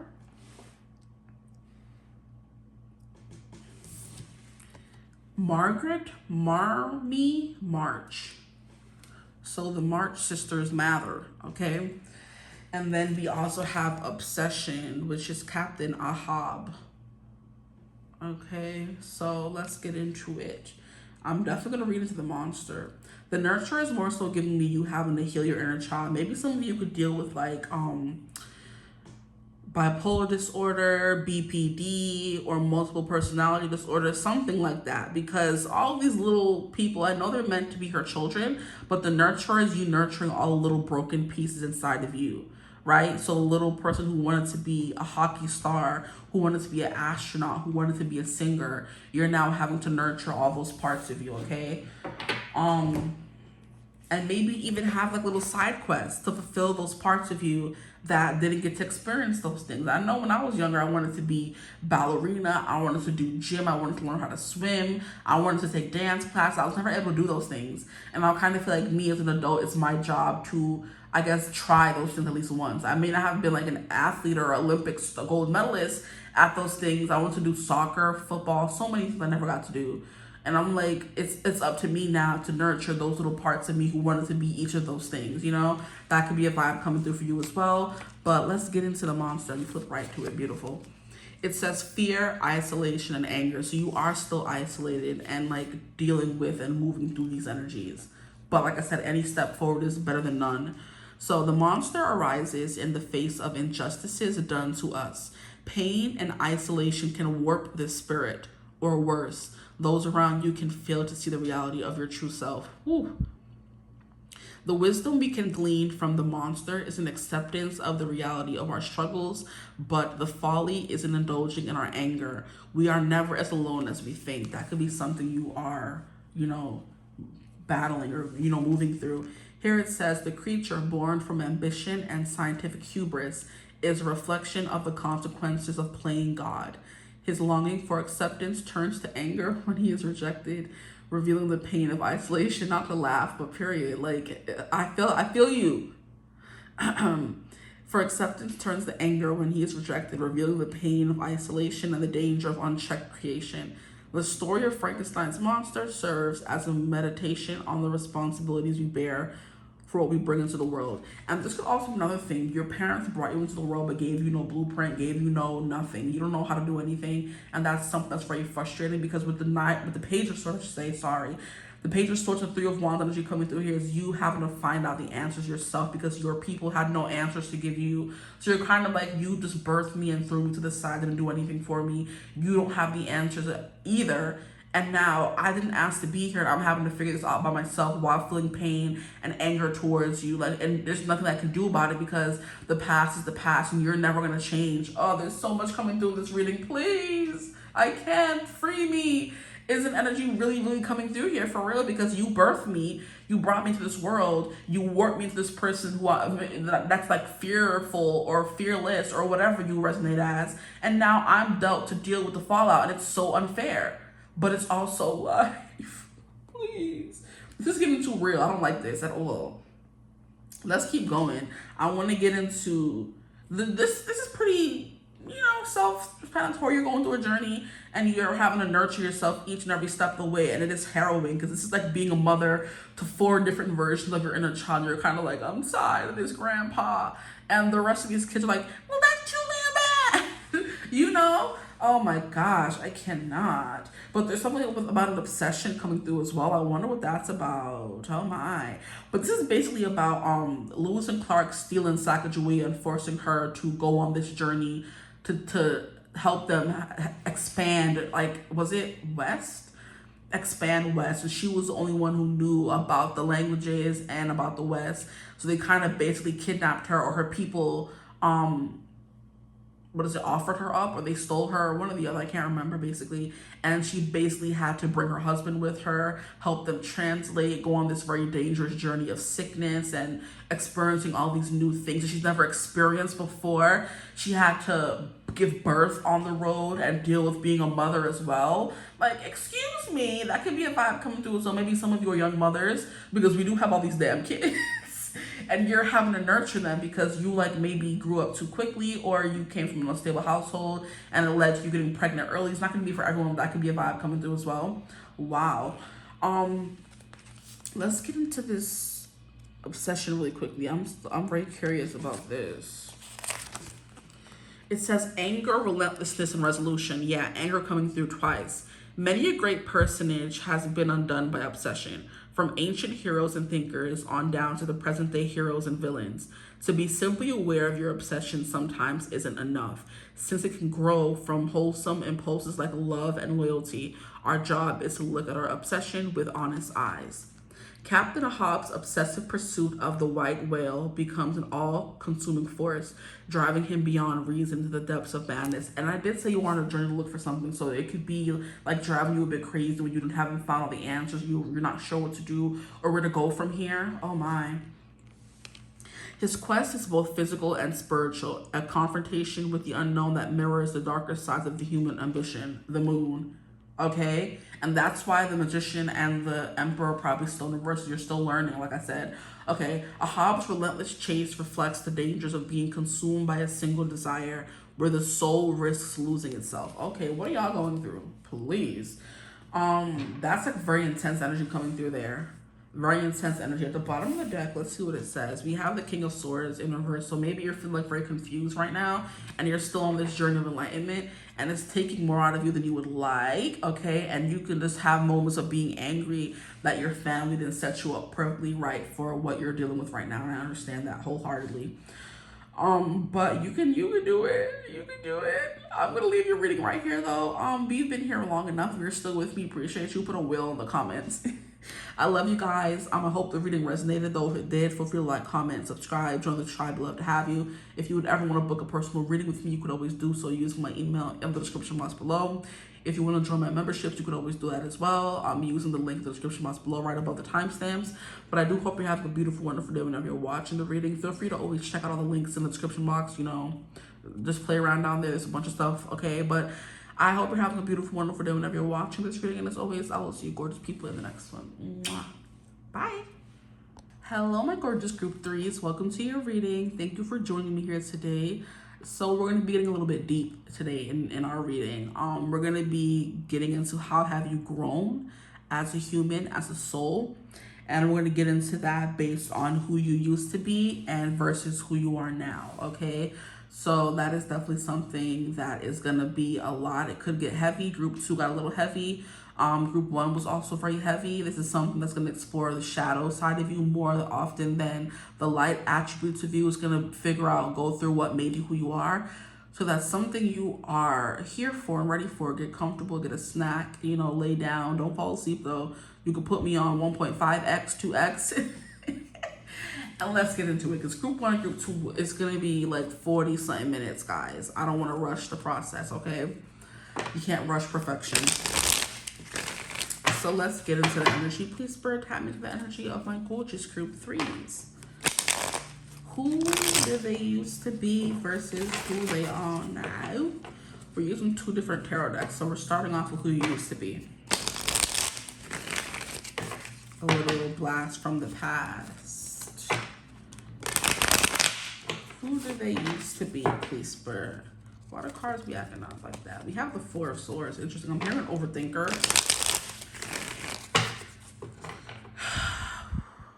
Okay. Deep breaths. Maybe anxiety is something you used to go through. I'm hearing. I don't want to say used to. So it could be something you still go through. But the 4 of Swords is like someone who's like stuck sometimes, and not in like a bad way, but just like in like a paralysis mode where you're sleeping, you're resting up, you're gaining perspective, you're healing, you're, you know, that kind of stuff. So that can definitely be energy for who you used to be. Maybe you did feel stuck a lot of the time because you didn't really know what to do, where to go next, okay?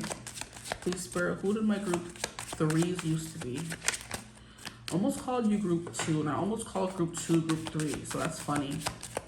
And then I almost called group 1 group 2. So please. Let's get the first card. We have 6 of Swords. Look at that. Healing. That was coming through. Okay. Growth. Who you used to be. Someone who's focused on growth and healing. I'm hearing getting away from like a past something. I don't know if it's a family, a partner, a feeling, an energy. The mind is what 6 of Swords represents. So maybe a belief about yourself or someone else, you know, or a story you were always telling yourself. You were trying to get away from that as well. Or a story someone else was telling you. I don't know why I started feeling a lot of pressure in my bladder. I have to probably use the bathroom, but that can wait. But there could have been like some kind of pressure in your life, and that's something you were trying to run away from. Expectations and all that, you know. Sorry if the camera is going back and forth. The table is very rickety. Okay, we have Death in reverse. And the sun in reverse. Interesting.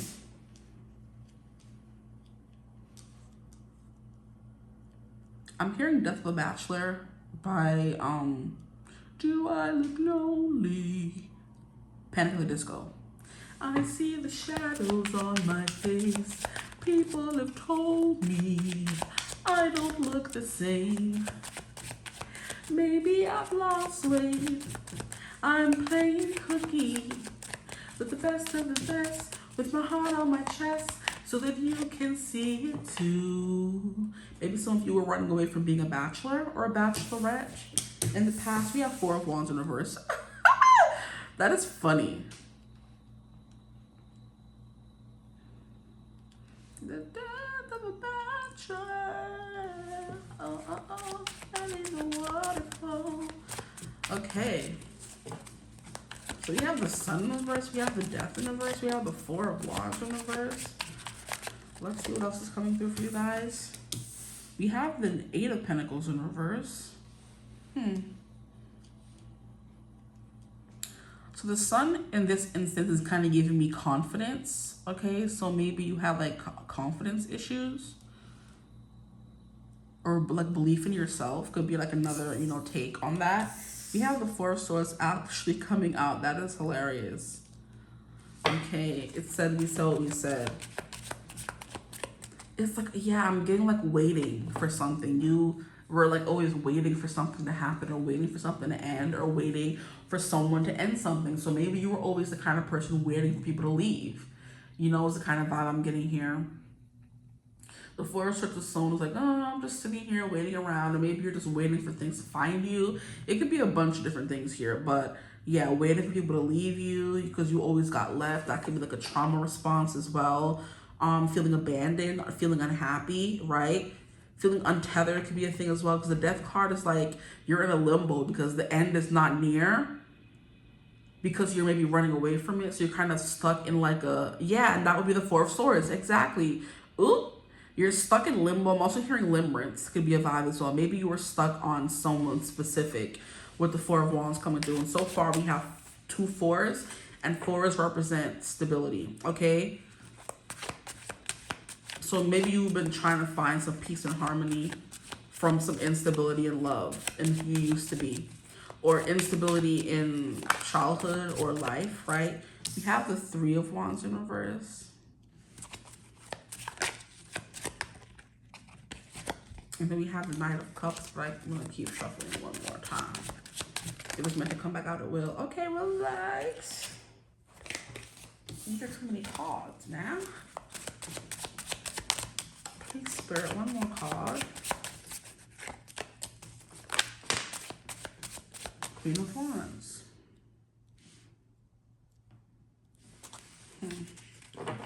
Your reading is coming through a little, you're a little harder to read than the group 1 and group 2, guys. Who you used to be. Okay, Six of Swords, we already went through that. Death in reverse is like you running away from endings or not wanting things to finish. Like I'm hearing staying longer than you needed to. The Four of Wands, Four of Swords, even though the Four of Wands didn't come out, I meant the Four of Swords. It's like an energy of like complacency is kind of what I'm getting in this energy. So maybe you were definitely someone who was very complacent. You didn't end things when you should have. This was coming through here, okay? So that's that first vibe coming through. The Eight of Pentacles, I'm getting two interpretations. So the first interpretation is you running when things got hard, okay? Because the Eight of Pentacles is an energy of mastery. It's putting in that extra bit of work, going the extra mile to make sure things go well, or you're understood, or you're healing the way you're supposed to. You know what I mean? With the Eight of Pentacles in reverse here, and we have the Six of Swords, which means healing or moving on. It mostly means like moving on from troubled waters into smooth sailing. That could have been something you always wanted, but you weren't willing to put in the work, okay? You wanted some stability. You wanted emotional, I guess, safety or health in your life, but you weren't willing to put in the work as well. You know what I mean? I'm trying to remember the other interpretation that I was getting. Let me just sit here. Maybe it'll come back.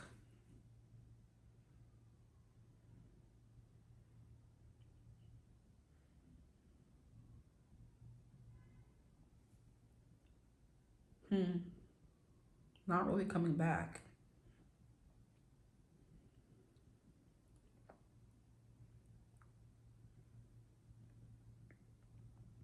So you running away instead of putting in the work, I guess, was the basic message. Maybe it'll come back in later. Okay, let's move on. We have the Sun in reverse. Then we have the Three of Wands. I'm hearing there's something here about not allowing yourself to be happy. Spirit is really like doing the heavy lifting here because the card's not really giving me much, honestly. But the Sun in reverse is unhappiness. It's feeling stuck is what I just heard as well. So who you used to be was someone who was stuck. Maybe you wouldn't allow yourself to be happy. Maybe you would run when things got hard. Could be a thing as well. The Three of Wands in reverse, clarifying the Sun in reverse, could also be an energy of just like, I don't know, not being the best planner. Maybe going in blind can be a vibe as well, because the Sun in reverse can represent like the light being turned off or things being dim or like unclear. And instead of you like going into the unknown, you kind of stayed. You know what I'm hearing? The devil you know is better than the devil you don't. So maybe a connection or a place or a household or energy was, I don't know, like comfortable for you. You knew what was coming. You knew what to expect. And going on to the unknown was something you didn't know what to expect. And that was a little scary for you, you know? But it was something you wanted, right, with the Six of Swords, but you weren't willing to put in the proper work. Interesting, okay. And then we have the Four of Wands in reverse. The Four of Wands is an energy of community. It's an energy of balance, stability, right? Like a stable structure, because we have two wands on one end and two wands on the other end. So everything is equal. Everything is, you know, copacetic kind of energy. There's no way this structure is going to fall because it's built on stable ground. With that in reverse, it could mean the opposite of that, where things were a little shaky. You weren't sure what was coming, what was going. But then we have the Queen of Wands upright, clarifying that kind of energy. And I'm like, what does that even mean? Truly, the Queen of Wands is someone who is very sure. She's very bossy, very feisty, very fiery, very passionate, you know? And maybe that energy maybe scared people away. It could be a vibe coming through for some of you. Who you used to be, maybe people told you were too much or full on.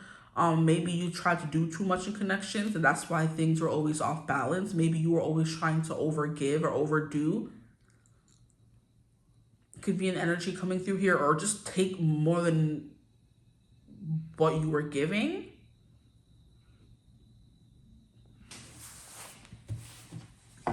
I think I need more for you guys. Please, Spirit, what's coming through? Who did they used to be? We have the Five of Swords, okay? And then we have the King of Cups, okay? So a little emotionally manipulative is what's coming through here. With the Five of Swords, this is not a nice or kind energy at all.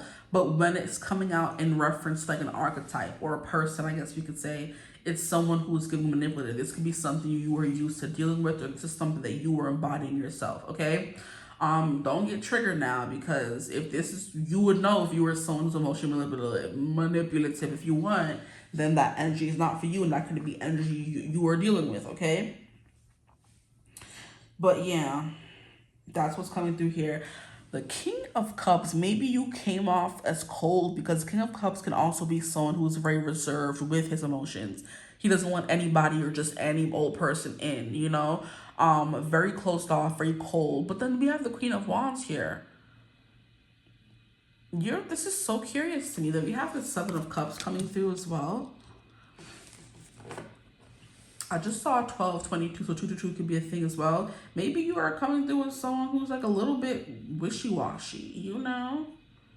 When it comes to your goals, your ambitions, your dreams, your relationships, all of those things, it's kind of like there was no, it's like no passion behind it. You weren't willing to give up anything in order to get something. So no compromise is a vibe coming through.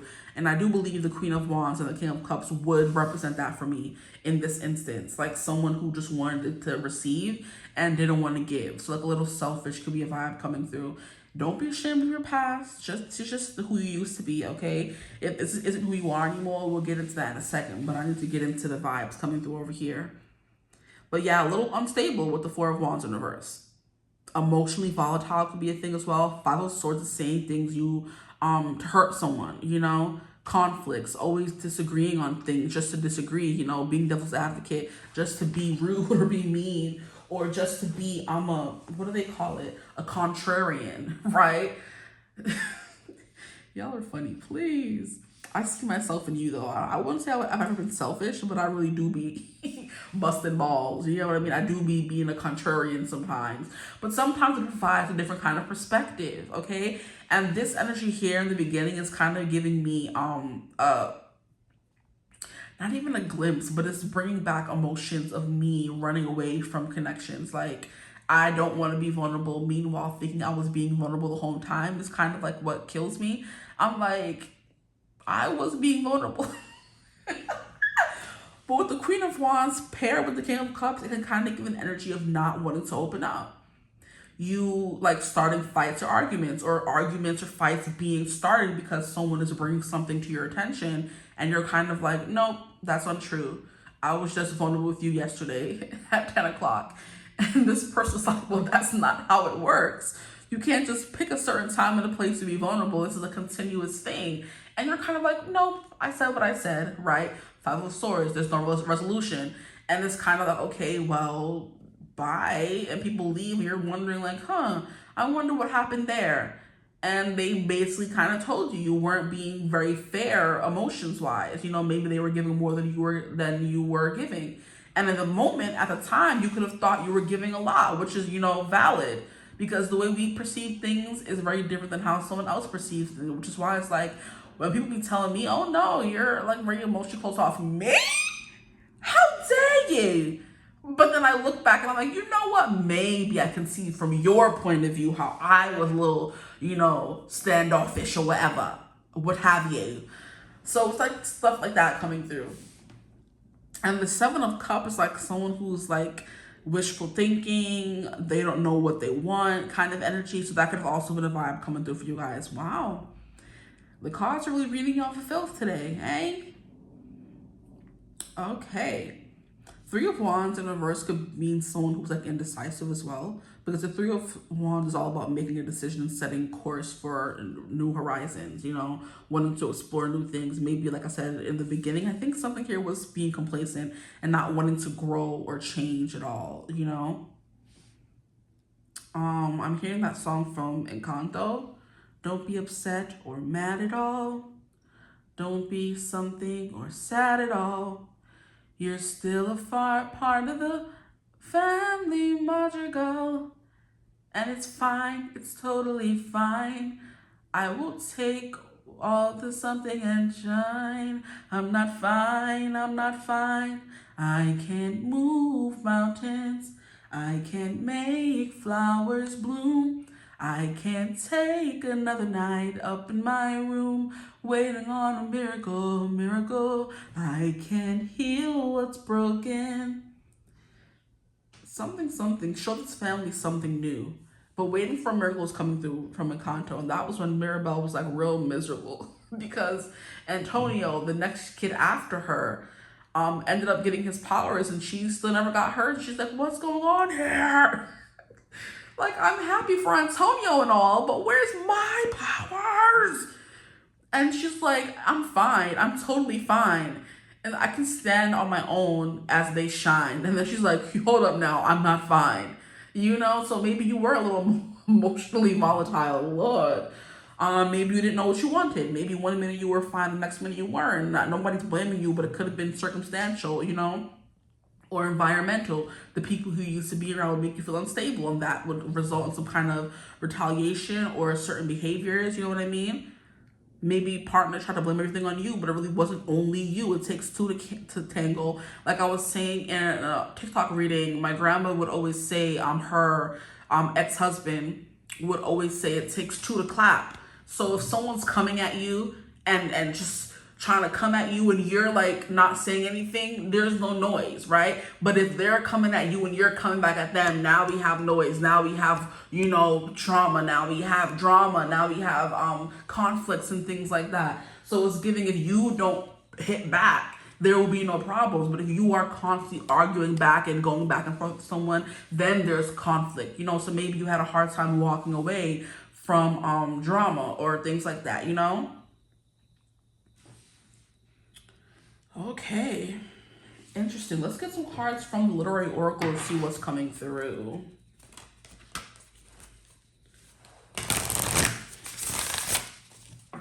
But the Seven of Cups is an energy of not knowing what you want. So that could be a vibe coming through. At the bottom of the deck, we have the visionary, Don Quixote. I don't know how to pronounce that man's name. Never can. And I always forget to look it up. But hey, y'all know. What? This is a card that came out in group 2. Maybe some of you are from group 2. We have the monster. Can you move? What's wrong with you? We have the monster, the creature. This is Frankenstein's monster. That man still don't have a name. Like I said, this acting out was very much valid from him. Valid crash out from the monster. Because y'all just, you know, birthed him and just left him to fend for himself. And the poor thing was angry. That could be something that's resonating for you. You know, people birthed you and left you to fend for yourself. Oh my, we have destruction. Colonel Kurtz. Ooh, not y'all Colonel Kurtz. Is this from like the darkness or something? Please. Who are you guys? Don't piss me off. Destruction and the monster. That's a little, you know. And then here we have manifestation. You like this. Edna Pontellier. We'll stop there. We don't need too many cards now. Okay, I'm excited to get into who you are now. I hope you're a little different, you know? Okay, so let's get into the book. The first one we have is the monster. I'm friends with the monster that's under my bed. Get along with the voices inside of my head. That could be something you resonate with. Maybe you like hear voices could be a thing as well. Maybe you deal with some mental health issues, okay? Here we have fear, isolation, anger, personality disorders, right? Guidance. The monster arises in the face of injustices done to us. You definitely have to go through some things, child. I felt that. Pain and isolation can warp the spirit, or worse, those around you can fail to see the reality of your true self. The wisdom can glean from the monster. The wisdom we can glean from the monster is an acceptance of the reality of our struggles, but the folly is in indulging in our anger. We are never as alone as we think. So for the first time in all 3 readings, I am like butchering the words here. So maybe some of you could like have trouble reading as well. But what I'm getting from this here is maybe there's like a lot of anger because no one ever took the time to fully learn who you were. And that could lead to you picking arguments with people. But it's like, it's always going to turn into an argument with people who weren't willing to put in the work. This energy could be you walking away from people who weren't willing to put in the work with you, you know? Choosing your peace over anything else, right? Maybe staying longer than was necessary, but at least at the end of the day, you learned and had to move on. You know what I mean?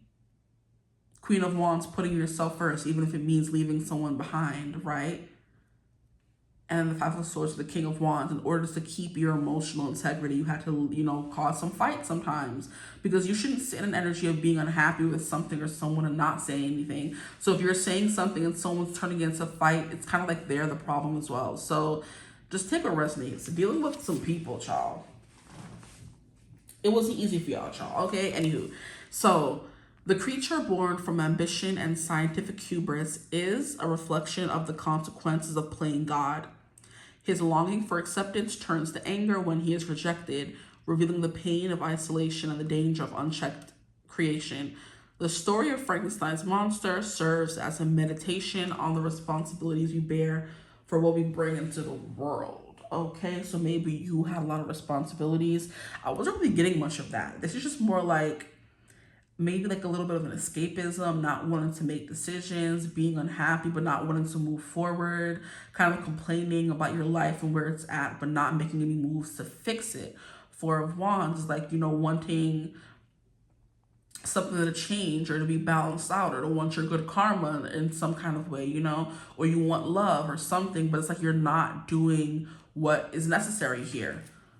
you're not doing the work yourself. So you were always maybe in and out of connections and they never went anywhere. You're kind of like, okay, what was the problem? But you were kind of the problem and you didn't want to do the inner work. Could be a vibe coming through. You decided to fight and be combative instead of, you know, be a King of Cups, right? Seven of Cups is definitely giving, like in this instance here, a little emotionally volatile. Okay, so just take what resonates for you. And that's literally what Frankenstein was. He was emotionally volatile because he didn't appreciate being created just to be shunned by society. And he was latching on everybody. So you see how quickly something that was birthed out of pure genius can turn into like this big uproar. Okay, interesting. And then we have destruction with 34. Oh my. So here we have madness, power, and collapse, right? So any follower of Shiva will tell you that destruction is a handmaiden of creation, finding your way in this eternal cycle, both glorious and deadly, is the path of an unintentional and artful life. But be wary of the destruction's innate power, which can only be vanished by empathy. So maybe you were someone who lacked empathy. I was kind of getting that, right? Okay, so Kurtz's descent to the heart of the jungle mirrors his fall into moral darkness. Oh my. Consumed by power and madness, he becomes a symbol of destruction, not only of the world around him, but of his own soul as well. His final words, the horror, echo the inevitable collapse of unchecked ambition and human savagery. Oh, please. Yes. Your past or who you used to be wasn't that great, okay? We've already established that. We're not dwelling or harping on these things, but it's like, child, you were in like a sense or simulation of darkness, and all you could do was become this person who was capable of dealing with the environment you were born into, right? And that meant maybe becoming heartless, maybe that becoming someone who was able to deal with the people around you by becoming them, right? So narcissistic, only caring about yourself, not really taking into consideration other people's emotions or feelings kind of energy. But it's like you were what do they call it?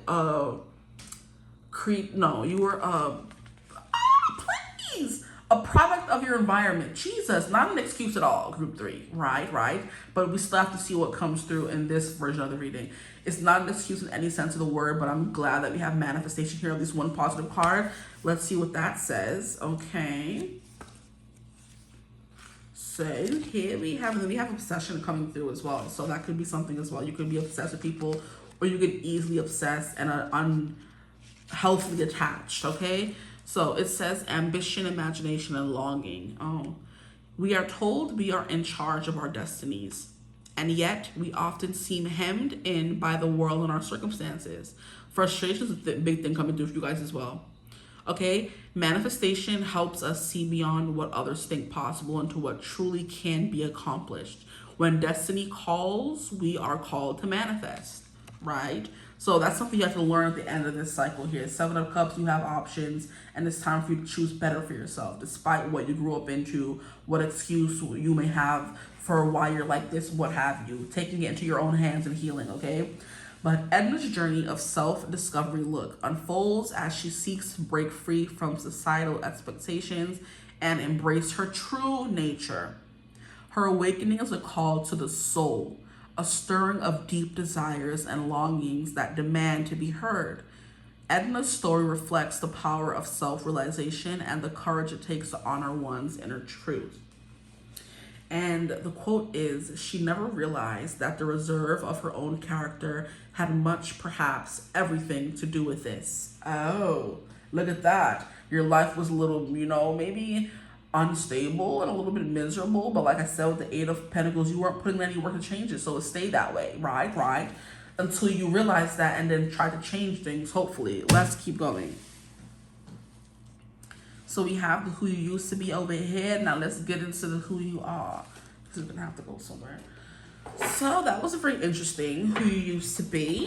Lots of growth.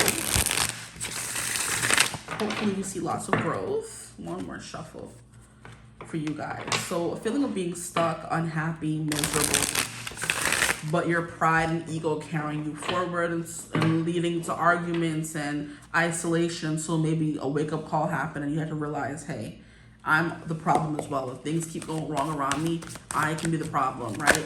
Jesus. Okay, we have, this was like a really splurge. So this could be like a sudden change, Lord.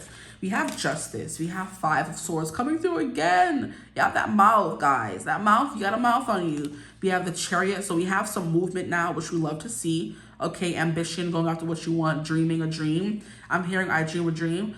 I'm also hearing I have a dream, a song to sing to help me cope with anything.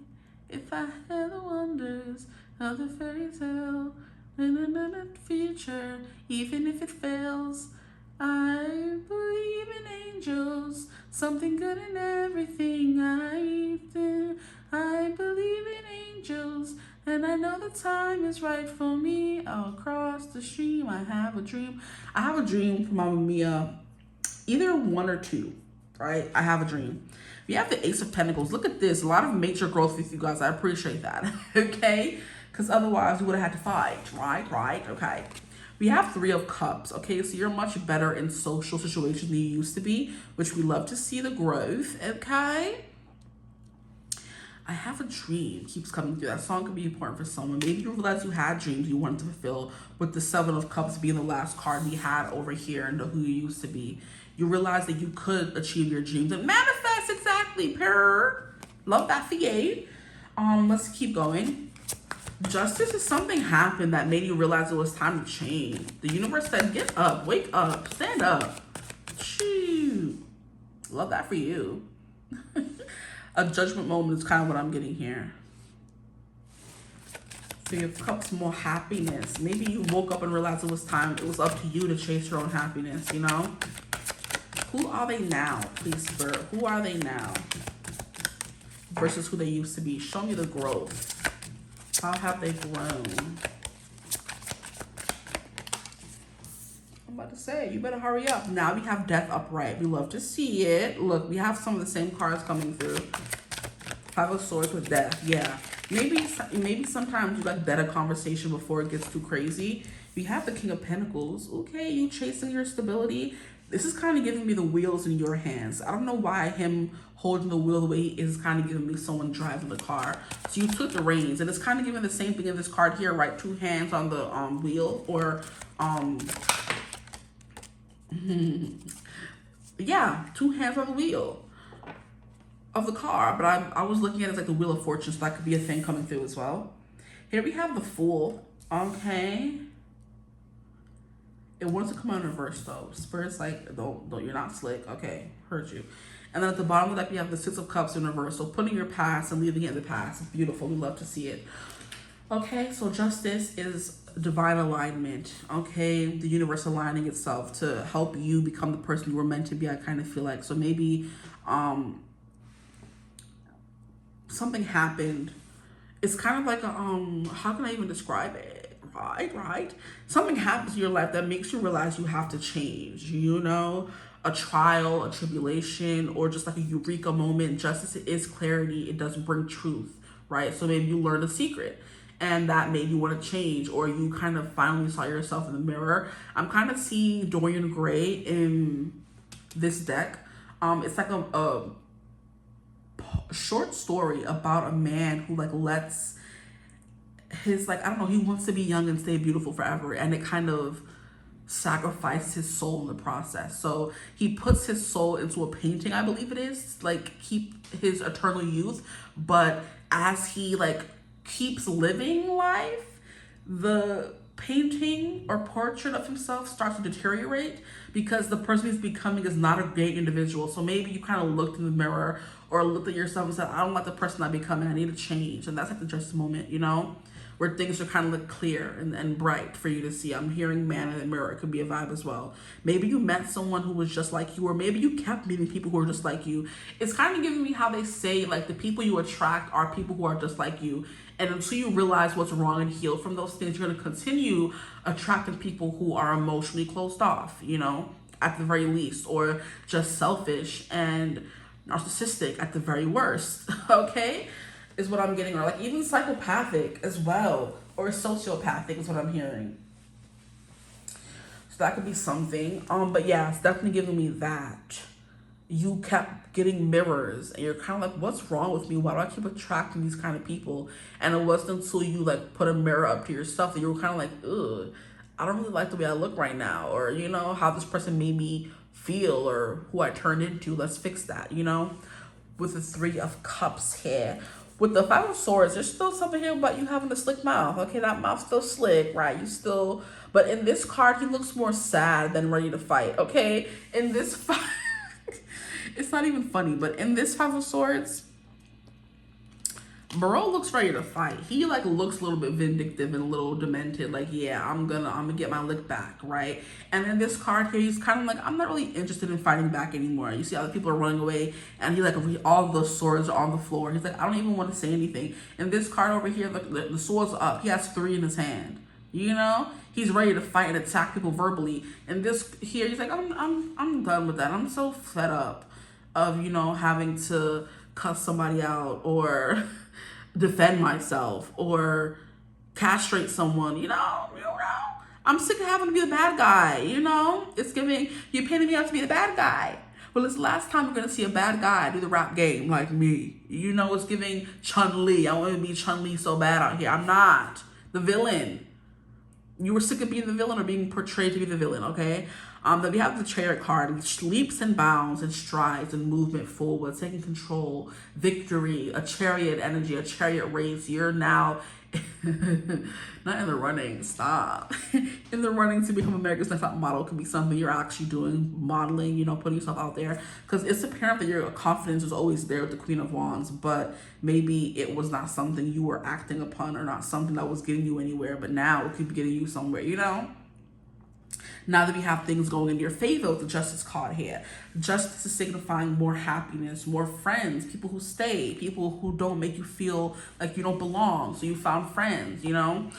But yeah, 5 of Swords, you put an end to this energy of, I just always want to fight people. You learn how to end things before they even get crazy. So you're kind of giving me someone who used to like thrive or maybe stay in toxic connections. Now you're kind of like, nah, I'm done. I'm good, right? I'm good. Trigger. Let me stop. And then he keeps coming through. So maybe you guys are arguing the villain because she's been villainized many a time in the public eye. And especially now that she's like aligning herself with Trump and all that. Yeah, I don't know about her. I don't know if she can redeem herself, but maybe you had a Nikki arc and now you're kind of redeeming yourself, you know? But the Chariot card, the King of Pentacles, is like a lot of movements and like success and achievements in work, in stability, in finding out who you are, being very grounded, you know. I was kind of getting the energy here of you being a little ungrounded and not willing to put in the work in the past. Now you definitely are. It's funny because I was going to use the L word, but I am triggered by the word because I used to hear that word a lot when I was younger, but then the older I got, the more I realized I wasn't lazy. I was just like depressed in an environment that wasn't motivating me in any kind of way, right? So that could have been something you were told as well when you were younger. Oh, you're lazy, you're not going to amount to anything. You're kind of like, oh, never that, right? And you started becoming a little bit more ambitious and you realized that it wasn't you weren't the problem. There's something here about you staying stuck in toxic environments longer than you need to. And it's kind of like the faster you learn to leave, the faster you kind of get this discernment. The Justice card, the easier it is for you to leave now because you have that discernment. So that's why the environments around you stay happy and harmonious. You see how they're just having a grand old time? The beautiful energy surrounding them. You're able to have healthy connections, whether it be friendship or otherwise, because you learned how to let things go, let that issue go. Leave before things got too crazy, you know? Definitely. The King of Pentacles don't play about his peace, his home, his like home base kind of energy, his family, his people, his friends. He don't play about those people. And he definitely don't play about himself and his money and his coins. And that's something you're not playing about right now, right? Because we have Cancer energy coming through with the Chariot card. So your home life, how you felt at home could have been something that kind of contributed to this negative energy and behavior over here. And that's something you kind of threw to the curb, you know? You're like, that's not going to be my life. It's not going to be my story, you know? And then we have the Ace of Pentacles. You found new things to love and you learned new things as well with the Ace of Pentacles, right? And the Ace of Pentacles represents a gift from the universe. So the gift that keeps on giving. Maybe this clarity, right? This good karma is the thing that led to all this great thing. So it's like an epiphany moment is coming through here with the Justice card. But like I said, it's like a stroke of lightning. You kind of realize, oh, Okay, I gotta change. You know, the problem was kind of me. Yes, I attracted all these people to me, and they also kind of got me out of my character. But the people we attract are a lot of the times reflections of ourselves, and it took you a while to learn that, you know, and become this better version of yourself. And then we have the Fool in reverse. So I'm trying to figure out what this is meaning right now, honestly, you know. The Ace of Pentacles is representing new beginnings, but then we also have the Fool in reverse, which is also new beginnings. So which one is it, you know? Maybe you need a little bit more help in this stage from the universe, because the Fool is you going on a journey by yourself. The Ace of Pentacles is someone gifting you something, you know? Like the universe saying, here's an opportunity, and that could be something you're still learning how to do, you know? But the universe is helping you, okay? Because you want to leave the past behind, and that's all that really matters. But you are on fire. I'm hearing this girl is on fire. And that song was very like prominent or popular with the Hunger Games. And it represented Katniss Everdeen, the girl on fire. And if we know anything about freaking Hunger Games, this matches so perfectly. Katniss wasn't always a likable character. I didn't like her most of the time. I really didn't. It wasn't until she kind of got closer to Peeta that he brought out the softer, more human side to her. But she was always very freaking selfish in the first movie. Even though she literally gave up her autonomy in her life to defend her sister, she was also very selfish, very like single, one-track minded, very much always for her and her people close to her kind of energy. You see what I mean? So it's giving you could be a little bit of a Katniss Everdeen, but you end up being the face of the revolution. And you end up moving things forward and changing things for the better for everyone. So this swift hand of justice is also because of you, with the Justice card coming through here. But it's you realizing your powers and your strengths and using them to your, I guess, strengths.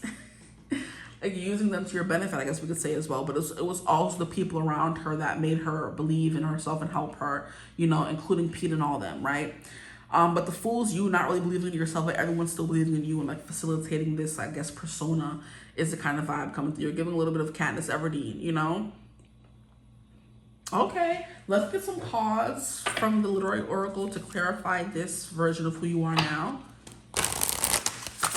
You're Katniss in like the third movie where they're kind of forming the resistance and they're telling her that she needs to be the face of it. You know, no one else can do it like her. She's the girl on fire. You know, she's the Mockingjay. And this it isn't until she kind of like stands in that power that they're able to fully overtake the regime. You know what I mean? Okay. So you're finding your strength and your power and who you are now. We love that for you. It's still taking some time, but you're definitely more stable than you used to be. Please, Spirit, who are my group threes now? The Nurturer, look at that, beautiful.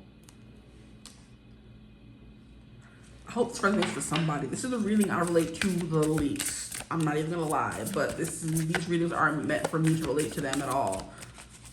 But they just always make me seem like I don't know if it's gonna resonate for you guys. So definitely let me know for group 3 if this resonates for you, if you're still even watching. Here we have Passion, Joe March. So we have beautiful cards coming through. We have both March people coming through. We have Marmy March, the mother, the matriarch, and then we have Joe March, the daughter.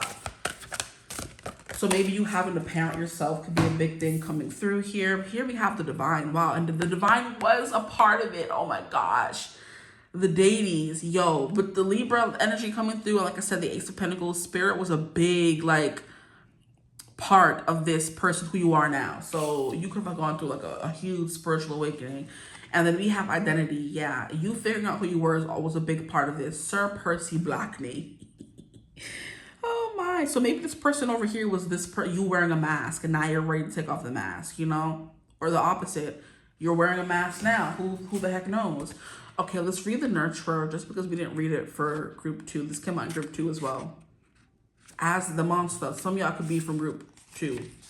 So we have the Nurturer, compassion, encouragement, and comfort.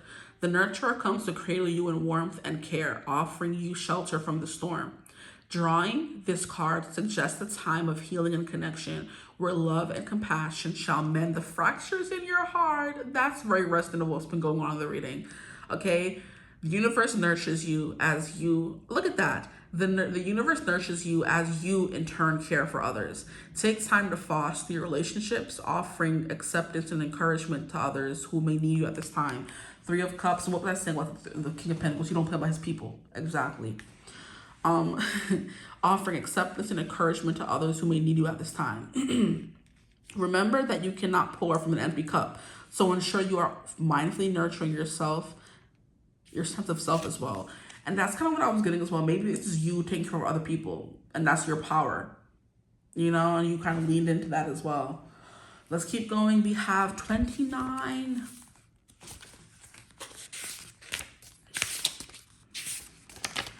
Perseverance, ingenuity, and desire. Ooh. Passion can be, as Shakespeare said, all sound and fury, or something more genuine and lasting. Passion informed by vision and humanity can change the world. Or on a smaller scale, infusing passion into life is an everyday practice, a ritual of reminding yourself what your heart desires. And this is like a big energy of what you have to do. Exactly. Follow your passion, follow your desire. This is actually really gorgeous, guys. Please. Jo's fierce passion for writing, her determination to carve her own path, mark her as a seeker of personal truth. Her creative fire burns brightly, driving her to challenge the traditional roles expected of women. Jo's journey is one of embracing her inner calling, showing that passion and purpose are the keys to a fulfilled life. I do believe the Jo March characters lined up quite well with Katniss Everdeen, right? Even though Jo didn't want love, Katniss wasn't really looking for it either, but it found her, right? And I do believe in the recent readaptation of the book, Jo March doesn't end up with somebody at the end. So plot twist, right? You nurturing others kind of help people come and nurture you as well. It helps you find your purpose. So that could be a big thing as well. And you were so selfish over here. You were at a little bit, and now you're like selfless. Look at that. The divine, limitless, ethereal, and mysterious. Forever veiled in mystery, the divine reveals itself to madmen and poets, to those who speak in tongues and riddles. And yet, assessing its otherworldly nature is one of the most human things we can do. It is timeless and with training effortless to seek and to find the divine. So you definitely found some divine in you, divinity. And then it says, the gods of Olympus intervene in all the affairs of mortals, weaving destiny and chaos into the fabric of the Trojan War. And I was kind of getting the Justice card was that divine intervention energy coming through. So that's coming through again. Okay. The capriciousness reminds us that the divine operates beyond human understanding, yet their actions influence the fates of heroes and kings alike. The deities represent the forces beyond our control, shaping our lives in ways both subtle and grand. So all the things you were meant to go through were shaping you to be this person you were always meant to be. Look at that. Beautiful. Okay. So the divine has a big hand in your destiny and your life. And let's get into the Blackney. This man's name is funny to me. Percy Blackney. It always makes you think of The Blackening. That's a really stupid movie that came out like a few years back. The Blackening. It's really funny. It's like a black comedy. Hilarious. Okay. Duality, authenticity, and true self keeps coming through. Identity is a complex dance of masks and truth, where the surface often conceals a deeper self. What you have kept hidden may be your greatest strength. You are being called to embrace all facets of your nature, the mask and the truth beneath. Allow yourself the freedom to express your true nature, knowing that each aspect of you is valid and valuable. Explore and embrace the layers of your identity, including the parts you hide. Who will you reveal today? And this duality is really coming through here because you had like a very opposing energy coming through for who you used to be, who you are now. So this version of you was meant to, like, I guess, exist for you to realize just how far you've come, if that makes any kind of sense. But Sir Percy Blackney leads a double life as a foppish aristocrat and the daring Scarlet Pimpernel, who rescues French nobility from the guillotine during the French Revolution. His concealed identity and secret heroism reveal the tension between public appearance and private morality. Orsi's novel is a tale of intrigue, adventure, and the complexities of personal identity. Sir Percy's ability to shift between roles reflect the fluidity of identity and the courage to defy expectations, okay? So yeah, it's giving Katniss Everdeen vibes. You never saw yourself being the person to save everyone else, but spirit and everyone else sees you as the Mockingjay, the one who the rebellion was built upon. You're the face of it, okay?